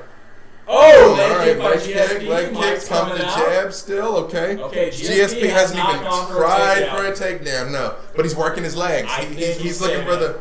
Oh, GSP with a good right hand against Bisping. Right hand, GSP's now in the center of the ring. Oh! Michael Bisping responds back with a good straight right, knocks him back. Look at how wide Bisping's stance is. He's so afraid of the takedown. That's another thing. Like, GSP, like, we're not going to see the best of Bisping striking tonight because of the fear of the takedown. Well, rightly so, though, you know? GSP looks pretty loose, though. GSP looks loose, and, dude, I can't get over the fact, like, his legs are still the size of goddamn tree trunks, man. True. Could you just imagine knowing that whatever... Oh! GSP stumbled a little. Stumbled. Oh, watch that. Spinning kick. Yeah. I will say this, though. Could you imagine that whatever happens in this fight, knowing that what's waiting for you is Rockhold, Whitaker, and Yoel Romero? Oh, God. Like, those three dudes are like, You know, I see it as, like, hey, you win. Like, let's say you're, like, it's like, hey, you became a Navy SEAL. Congratulations. Right. By the way, now you got to go to Baghdad, and you got to go And we're going to deny you were there, so if you GSP goes for the takedown. Let's see. Oh! The takedown is GSP still there. Still has it. GSP, Bisping is fighting to his feet, but the takedown is there. The takedown is still there, baby. It's hard to root against GSP now. Yeah, he's wrestle fucking him. He's getting wrestle fucked. He's not in a dominant spot yet. GSP, Bisping. Oh, Bisping fights back to his feet. Yeah. Okay. But the takedown is there. The takedown is there. And that wasn't even that was a kind of a sloppy single, but he finished it. Good job. And that wins him round 1 as far as I'm concerned. 28 seconds left. GSP wins round 1. I mean, it's not over, but unless he gets knocked down unless or he gets something big. Yep. Bisping's throwing hard. GSP's got the center. GSP. Oh, Superman wobbles him. Wobbles Bisping. Bisping is wobbled. He's going for the takedown again. 10 seconds left. Going for the takedown. Bisping's wobbled. GSP's taking hands up though, hands up, GSP. Hands up, GSP. He wobbled him and he took him down. That's 10-9, man. Yep, 10-9 GSP. Bisping knows he's in trouble. Ooh. Oh. Oh, God, this is scary. Still a lot of fight left, though. But he gets better as the fight goes on. Bisping gets better. Boom, there was a Superman punch. All right, so my prediction was, so Bisping has to finish it this next round. Otherwise, I was wrong. Halfway wrong. Yeah. I mean, you know, if Bisping can get a nice counter shot in, but so far, George is the one pushing the pace. Oh, yes, it is. I forgot to change the round. That was round 1. It is now round 2. I just forgot to change it from the last fight. How did the chat let me get away with that? Well, the wheel kick kind of bounced off his head there, Lick. Yeah. Doesn't mean it's fun. Yeah, no, it's not an enjoyable strike. I mean, it's one of those things, IRL, because I've taken a lot of wheel kicks to the head. When they land flush, it sucks. Yeah. When it just hits off the top of your head, it's like, damn it. Yeah. Bounces off. All right, Bisping, let's see. Staying neutral. All right, I will say this, though. If Bisping can rally and find a way to win, he's a real champion. Because that's what champions do, is find a way to win. Yes, they do. Because GSP beat him standing and with the takedown. Yes. So now he's got to figure it out. Like, do I come out aggressive? Yep. It's like, does he? Maybe he beats him off his back. Nah, he's not gonna beat him off his back. No, he's not. He's not gonna. Bisping is not gonna submit him. No, not at all. Yeah. Oh yeah. I know. I'm so nervous. Nice jab. I'm so nervous, but it's like I'm nervous because even as it starts to go well, I'm like, don't get overconfident. Yeah. Don't do what Kobe did. Yeah. Right. Oh God. Ugh. This has been a great card, though. Oh, it's been an amazing card. Like, we were correct 3 out of 4 so far. Yeah. Yeah. Oh my goodness. This is scary. Bisping's trying to be the aggressor. Let's see. Bisping's landing some body shots. 4 minutes. 4 minutes in the second round. 4:05. 4:04. Oh! Bisping's trying to throw big, but Bisping lands that clean right. I mean, I'll count it for him. It's points. So I felt he whiffed that. Do you think he whiffed it? Yeah, I mean, it still landed. It connected. Right. I count it as a connection. It's right, not a hard shot, but it's still a shot. Not a significant strike? It's significant. It's not a knock you back into the fourth grade strike, but it's, it did something. He didn't snap his head back. Yeah. Although GSP, that side kick to the body. I love those. But GSP's starting to get that killer face again. Because he used to, it's funny because he used to be like all friendly until they got in the cage, and then that was murder. Exactly. But he's been all like cheerful this time. Now GSP has landed. Bisping comes back with a 4-1. Yep, nice exchange. Ooh, nice head kick. But GSP has no fear whatsoever of a Bisping takedown. No, not like he's zero fear. Exactly. So we can see the best in Bisping striking. Yeah. And we are the best in GSP striking, but Bisping cannot throw the best. Right, exactly. But it's not a lot happening this round. 3 minutes left. Not a lot happening. Bisping was the aggressor, but GSP's landed more. Yeah. Favoring the champ, I'd say it's a 10-10 round so far. Oh, Bisping just got a nice right cross in. Ooh, this is nerve-wracking, man. Yeah, but Bisping's starting to come forward a little more now. GSP should land the takedown now if he's smart. Now that Bisping's starting to feel a little courage. Shoot for the double. Yep. Bisping's starting to come on a little bit. Double or single right now. Time to right now, yep. Wrestle fuck him right now. Take this round back, yep. Because right now I have it 10-10. Yep. It's even right now. It's even. Yep. 2-13, 2-12. Ooh, notice how Bisping just shook his leg a little bit. Was he baiting him in for a leg kick for a big right hand, or is he just like wobbly? I think it's starting to add up. George is beating on that leg. Because he knows he's going to want that takedown later on. Yep. Low. Ooh. Good shot from George. Good counter from Bisping. There it is. Shooting for the double. Yes! Another takedown. We're about to see Bisping's ass. We have to be unbiased, but he just there it is. His pass, side controller, half guard right now. This is but Bisping is sprawling though. Yeah. Half guard. GSP is his half guard. Bisping is throwing some rabbit punches, scoring points. Yep. He is scrambling though. Bisping is scrambling. Trying to scramble. Let's see if GSP can. GSP might not be able to hold him down. Oh damn! GSP was not able to hold him down. Bisping fought to his feet. But that takedown, unless something significant lands for Bisping, gives GSP the round. Agreed.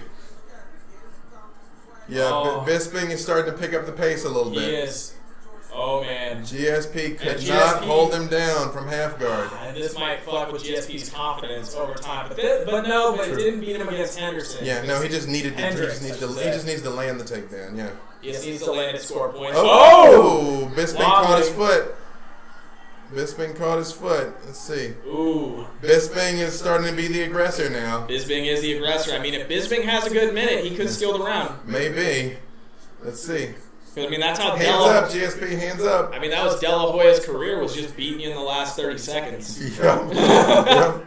Hands up, GSP. Hands up, GSP. Remember, wrestle the fuck out of him. Oh! Bisping tried for a jumping kick. Bisping did a switch kick. It was partially blocked by GSP, but Bisping's coming back. Still through it. Bisping is the aggressor. Oh, Bisping's the aggressor. Yep. Bisping might be able to steal this round. Come on, George. I think so. Or at least fight it back up to a tie. Sure. Man, I think in good conscience with damage. Yeah, I think where you have to start. I think Bisping. 1-1.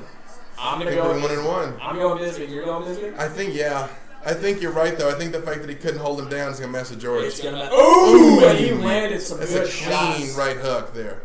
Bang, yep. And the takedown. Alright, I gotta adjust the graphics. Something's wrong with Bisping's cup. They just took it out and put it back. Oh, God. Weird. I didn't need to see that ever. I don't think anyone needed or wanted to see that.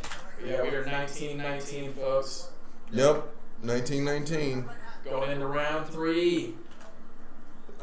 Justin FY says you need to act this out with Batman and Captain America dolls. Well, the Batman doll is in the laundry because of Tucker chewing on it, but yeah, I can act it out. That'll be a segment. We'll pick a random round. We'll get the action figures, and then we'll yeah, do the definitely on the next one. Oh, okay. And this is going to be round 3. Round 3. Round 3, baby. I think they're 1-1. They are 1-1. I have a score 19-19 as you used. 19-19. Something's wrong with Jay's mouthpiece. GSP's mouthpiece is missing. No, he just wanted an extra breath. It's like, hold on the aliens. Yeah, exactly. He's like, they took my mouthpiece from me.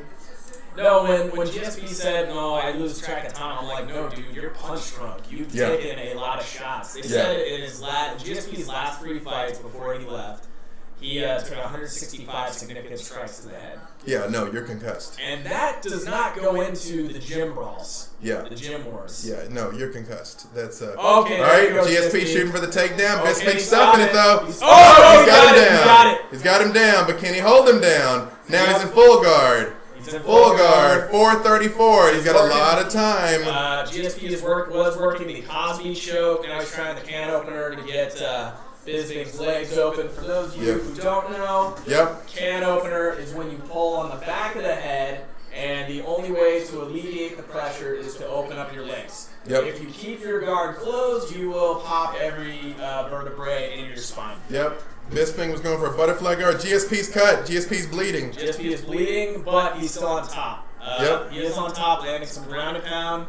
But Bisping is landing some great elbows off the bottom. His back. He cut his nose open off his back. Yes, I had Dragpool Diva. I absolutely play with my beard when I'm nervous. Oh yeah. Yeah. But this is what Bisping doesn't want, though. This is not what Bisping wants. 4 minutes of GSP laying on top of you. Oh yeah. Hitting you. Oh snaps.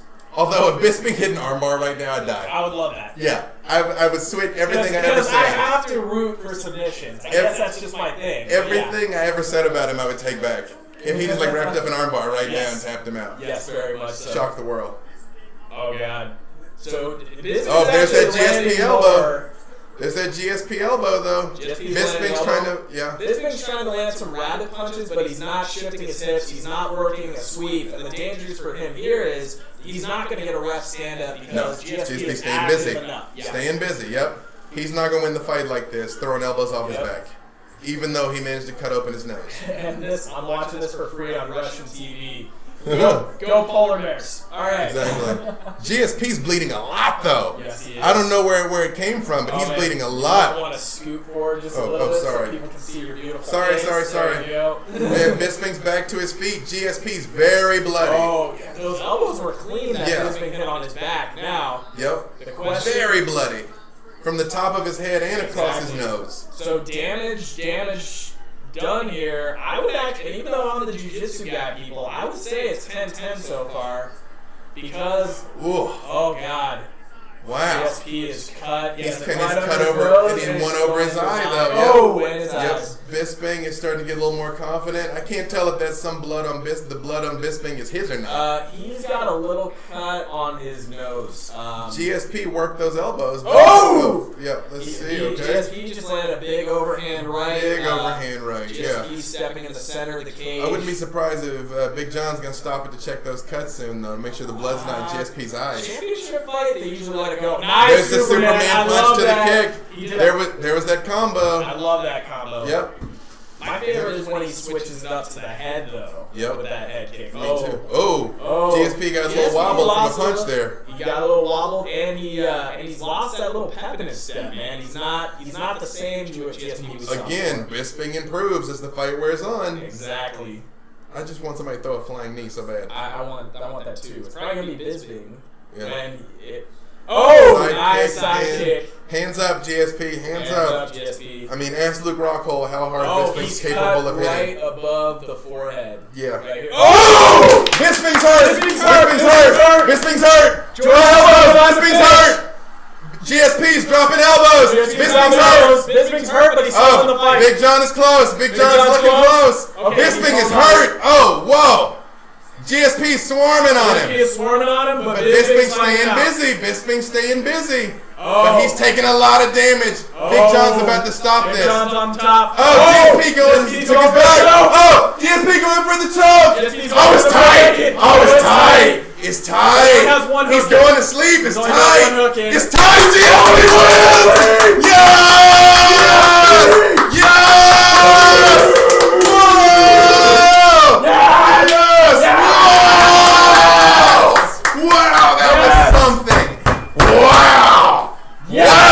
something. That was the shit. Wow, Bisping went to sleep. Yeah. Now you were like he's only got one hook, but I was like, no, it's wrapped up. No, I knew it was wrapped, but I was like, because he was still grabbing, but that's like, nope, he passed out. He went to sleep. Justin says good night. Absolutely. Yeah, no, Bisping went out like a warrior though. He's like, fuck it, I'm not tapping. Exactly. Not tapping. Oh, he just woke up like, what the fuck look at that happening? gash on GSP's head, man. Oh, those elbows were real, man. Yeah, they were. Oh shit. Well, we were right about GSP winning, but we were wrong about not getting to finish. Yeah. Mm-hmm.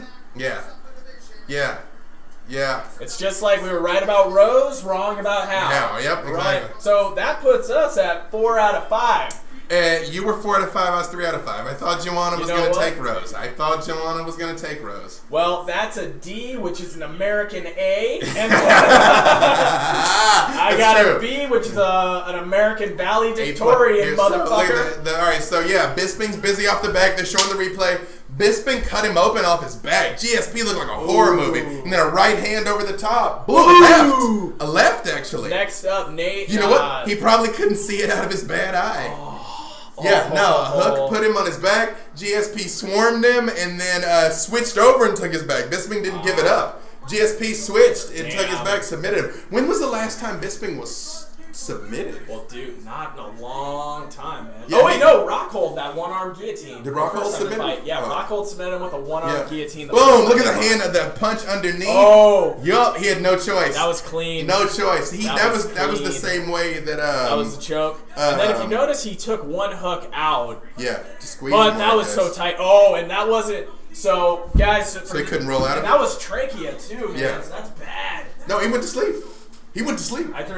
Because usually you want the elbow right across the trachea. That way you hit both carotids. But the way he had it, if you look carefully, it's off. So he's getting some trachea in there. So look at Michael the blood Bisping squeezing out of his nose. Dude, Bisping is not going to be able to talk for a while. So what do you think was his rationale for moving the foot? Was it to stop him from rolling? Yeah, so what happens is sometimes you want to take one hook out. And then you want to use that free hook as a butterfly. That way if they try to roll, you can just keep kicking them over. Right. And you can control their body. Well, Bisping's done. Bisping's going to retire. He's going to retire. GSP might retire again. Maybe he can think he can take Whitaker. I think. Maybe. Dude, he's Ultimate Warrior right now.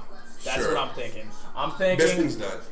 I think GSP, he's going to come back every so often, fuck up everything, and then come back. You know what? There's no shame in that. Even Big John's saying to him, no shame, brother. No, you went to war. No, Bisping should not feel bad. Oh, no. He put up a great fight. He cut GSP from the back. Badly from the back. And it was a good fight. But, dude. No! All 3 champs lost. All 3 champs lost tonight. All 3 champs lost the belt. GSP is a 2-division champ now. Only the fourth one ever. So there's Randy Couture, BJP, and Connor, and now GSP. Damn. The 4th 2-division champ. Maybe that's what he wanted, and he figured this is the best way to do it. He can probably... Yeah. Bisping, you got nothing to feel embarrassed about, brother. Dude. Hang on, we're going to hear the post-fight. We're going to hear the post-fight. Oh, wait, did I? I think I hit the wrong thing.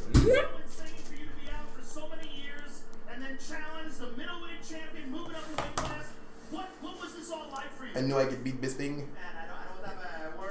I don't have a word in my mouth right now because the aliens. Well, whatever the aliens did to him worked. Oh, hell yeah, dude. Ooh, he's cut on his hands. Damn, 2 divisions. Madison Square Garden. He probably quit because the UFC wouldn't give him let him go up. So he probably got bored maybe, or the pressure. Tied with most wins in UFC history with Michael Bisping. Ah, wah. Man, I wouldn't like to do that fight again. Sorry I don't want to swear on TV. See, this is why you love GSP, man. He's just a nice guy. You know he's a nice guy. It's just tough to think that guy got picked on growing up. He was a garbage man. Yeah. He was like... Oh, but he asked him he's going to stay at 185. Oh, Whitaker wants that fight. He wants that paycheck, man. You know, I did it for the challenge, and it was a time in my career I was too busy. The challenger were one after the other, and I was too small to go up. I was even small for welterweight. Now I'm still welterweight size, but I decided to take a shot because I put on some muscle mass. There's a point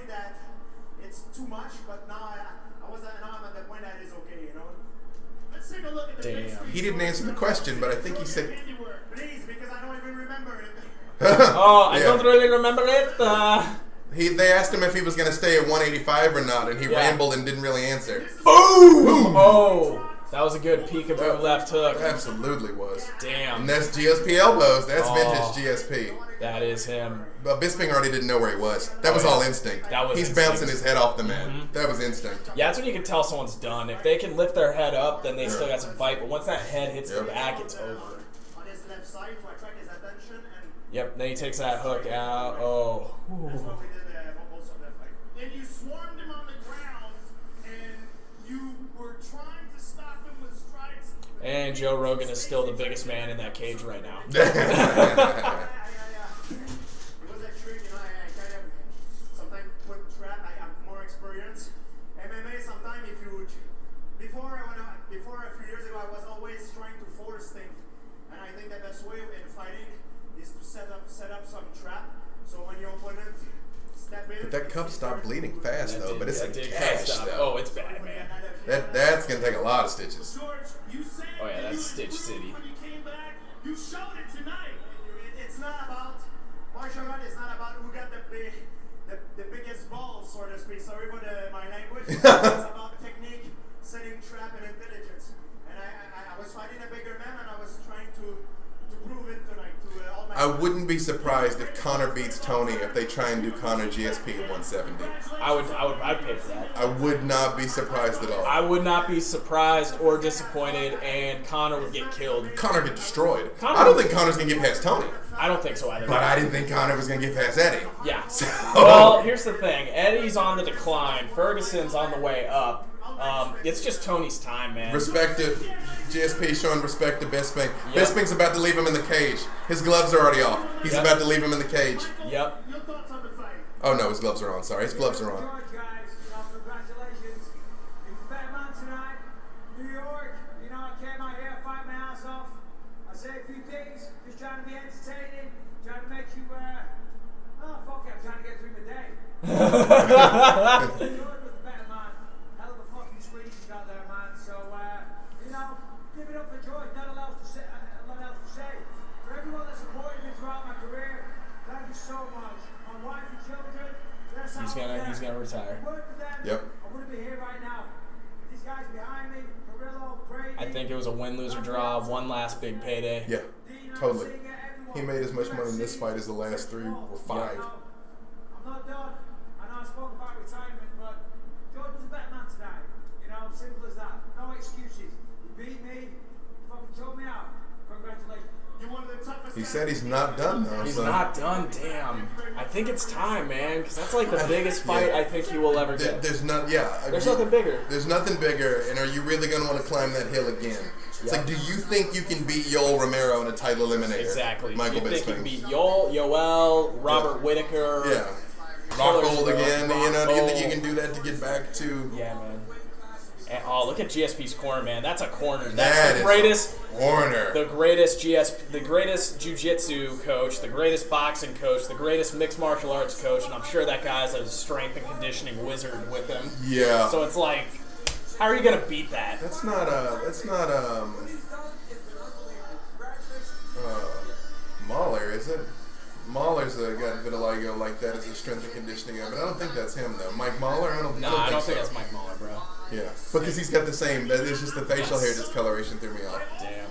But you're right though. That's a hell of a squad. That's a freaking Justice League there. That would be me. Like, it's like, all right, you have to fight Rick. Yeah. Who are you gonna go in there with? I'd be like, See, I guess yeah. Freddie Roach. I guess John Danaher, and then Faraz is the guy to put it all together. Yeah, and you take one of the most gifted athletes alive. Exactly. And you're like, and this is what you get.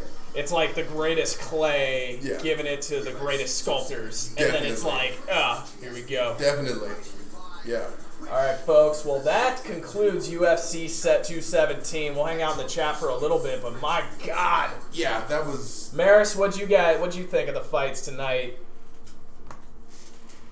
Yeah, what did you guys think? I know some of you were just watching vicariously through us, but yeah, what a card. What a card. That Dude. was nice. Saturday, December 2nd. I guess that's when we'll do this again. Saturday, December 2nd. Saturday, December 2nd. Mark your calendars, guys. You know, I feel bad though. I do think Ngannou's going to beat Overeem. I think Overeem's time has passed. I want Overeem to win.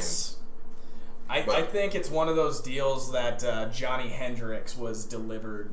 That was basically Johnny Hendricks was a name to put a guy over tonight. Yeah. And that's what Overeem has become. It's like, hey, no one really knows this Stipe Miocic guy, even though he's champ. Yeah. Okay, let's give him a real win.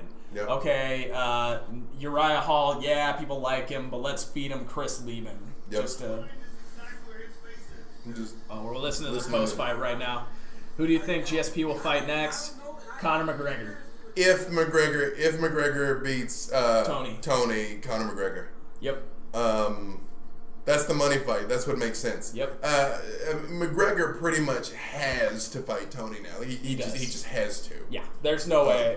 But when you have let's say $130 million in your bank account, do you really have to do anything? To your previous point about keeping your 130 million company with 15 more. No, what I'm saying is Tony Ferguson is the best fight, right? Because that's that's an interesting matchup, but it's not the biggest paying fight. No, it's absolutely not the biggest paying fight. But if he ducks Ferguson again, they're gonna strip him of the 155. They already stripped him of 145. Yeah. Then he's got no draw. I think at this point, well, no, he's still got the draw. No, he's still the name. Right. I think at this point, Conor has figured out the formula. It's not about chasing belts; it's about chasing checks. So I think he's going to fight whoever the hell he wants. Well, that's what this fight tonight was. That was what GSP Bisping was. What if? Oh my God, this is a big what if. What if they say fuck it all together? Conor, we're going to give you a shot at winning 3 belts. You got to fight GSP, and it's got to be at 185 though. Conor can't make 185. It's 170. You can make the cutoff because 185 is technically 171 to 184.9. So if you're in there, you're technically a middleweight. Sure, you're right. Yeah, that was these are like the no, that's Whitaker. They're just showing Whitaker's highlight reel. Yeah, I don't think GSP wants any of Whitaker. No, GSP does not want none of that. No one wants any of that. No, I'm sure. Rockhold doesn't want that. Michael Bisping somewhere is thanking his. Look at what he's doing to Jacare. He's doing that to Jacare. Ehrlich asked, do you think McGregor will beat Tony? Tony? No. Mm-mm. No, but I didn't think he was gonna beat. I didn't think he was gonna beat Alvarez either, man. Right. Yeah. And this is why, and I told you guys before, this is why I don't make statements about MMA on my personal Facebook page, because I've made 2. The last 2 I made was Eddie Alvarez. I said, man, Eddie's going to kill Conor. Yep. Complete opposite. Then not only did I say that Rose was going to lose tonight, but I said that Joanna will likely be a champ and not lose a fight for 3 years. Yep. Well, wrong on that one, too. And beat her at her own game, no less. But, realistically, that's why we watch. But it is true, though, that it's the smart thing for GSP is to wait to see what happens with Tony and Conor. Because you're right, even though I think Woodley is Garbaggio, he's no slouch. Exactly. And Whitaker is no slouch. Yes. So there's no easy fights ahead. Bisping was, in no way was that an easy fight for George. It was the easiest fight to achieve something great, right? Yes. Because it's like, hey, George, do you want to go fight? Well, do you want to cut to 55? I can't cut to 55. Do you want to fight Woodley? Do you want to fight Woodley right now? Do you want to risk your legacy to win a belt you already held for 5 years? Nah. All right, well, you can fight Bisping. He's a guy you threw around in training camp back in the day. Do you want to fight that? And then he's like, okay, yeah, that's greatness. It's $5 million. Yep. I'm curious to see, does anybody know how much GSP made off this fight yet? I guarantee you he didn't make his old money. It's been 4 years, and it's WME now. Yeah, but he probably made $5 million. I think $5 million was because Conor McGregor said he made $10 million in 2 years. Yeah. Off of those, on the way up. Yeah. So GSP might have made $5 tonight, and this was probably the biggest fight Bisping ever had. Shablammo. I think this is a lower 7 figures for Bisping tonight after it's all said and done with pay-per-view buys, and then. Do you think GSP made more than Bisping? Because the champion's a bigger piece of the pie, though. No, it doesn't always work that way. GSP's a bigger name, man. Yeah, GSP, because they've been trying to bring him back for years, but the money just never lined up. Well, this was the intersection of money and I can beat that guy. Money, I can beat that guy. You guys have no names left because Connor's gonna fight when Connor wants. Yeah. Jones is out. No one gives a fuck about Daniel Cormier. Even though I love Daniel, I love you, DC. If you're watching, if you ever watch, I love you, but no one cares. Yeah, but look at him. He's wearing a dad shirt. I mean, as a dad, I understand. But at least like when Woodley's doing his commentary, Woodley looks like a G. Yeah. You know what I mean? Like with the suits and everything. Yeah. You know what I mean? You're right. I also think that GSP knew, just to your point that you just made, this was a very narrow window in time, and even if Jones comes back, he probably goes up to heavyweight. You know, like this was something GSP could do to make an easy payday. Oh, but I know what I was going to say.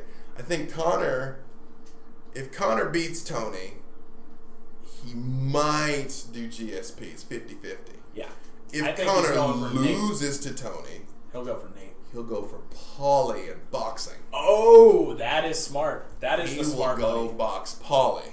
And he'll probably make bigger money and easier money.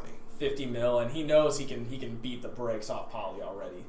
Yeah, maybe he can, maybe he can't. You know, I mean, he got the best of him in training camp, but that's maybe true. he can, maybe he can't. And what Paulie said, and the reason why I'm inclined to believe Paulie is because he's saying, "Well, release the whole tape." Yeah. Yeah. No. That's 15 seconds, and you got the best of me. Yeah. But show the whole thing because. Paulie, Joanna's crying in the back. I didn't need to see that. I didn't need to see Joanna. I don't need to see that.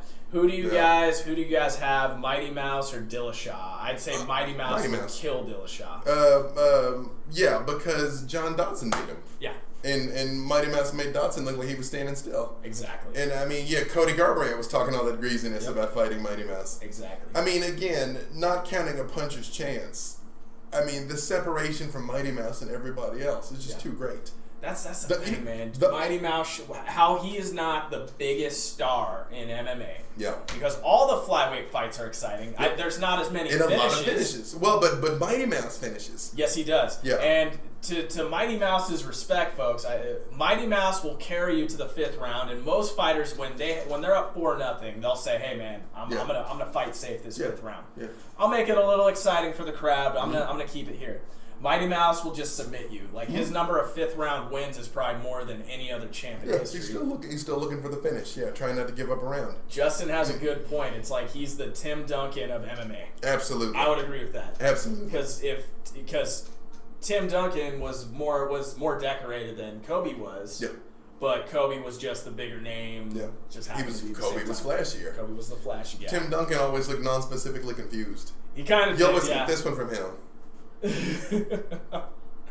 then dunk on somebody. Exactly. And then he had that Rose thing where Rose looks non-suspect and then all of a sudden dunks on him. Yep. All right, folks. Well, that was our first edition, and yes. I think we will be back December 2nd. December 2nd. Yes. We'll be back. Battle Nerds will be back. Hopefully the 3rd man, so we will have 3 judges. But you can follow us on Twitter. So we will talk about the fights in between. We will talk about Bellator and the other cards and all of those things at Battle Nerds MMA. At Battle Nerds MMA. Please Twitter. follow that on Twitter and follow this. And then also, guys, this is a guerrilla. November 11th, November 18th, and November 25th are all fight pass cards. Silva's fighting Gastelum fight pass. Damn, dude. 25th. If you would want to do one of those dates, sir, I'm down. We might be back November 25th. Yeah, we might be back November 25th. Oh, 4 a.m. Pacific. Yeah. 4 a.m. Pacific. They're fighting in China.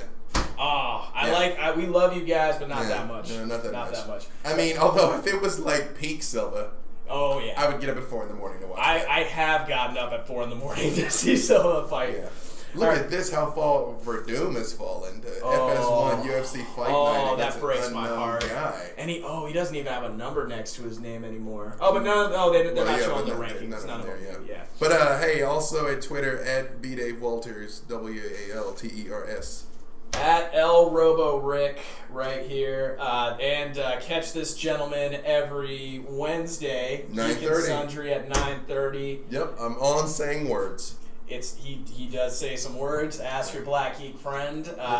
Very thoughtful discussions, and I learned a lot of cool shit, like just about comic books and other things. Like I appreciate that. Yes, we have a good time there. Sorry, I got distracted because they're showing the highlights. They are showing the highlights. Every fight but one was a finish. Every fight but one was a finish. Because I was looking at my watch, I'm like, this is an early night, but that's why. Exactly. They're all short fights. All short fights, but hey, man, that's what I like. Hey, I gave the UFC my $50 tonight. Yep. For 5 fights. Yep. 4 out of those 5 were finishes, so it works. Definitely. All right, guys, remember to follow us on Twitch.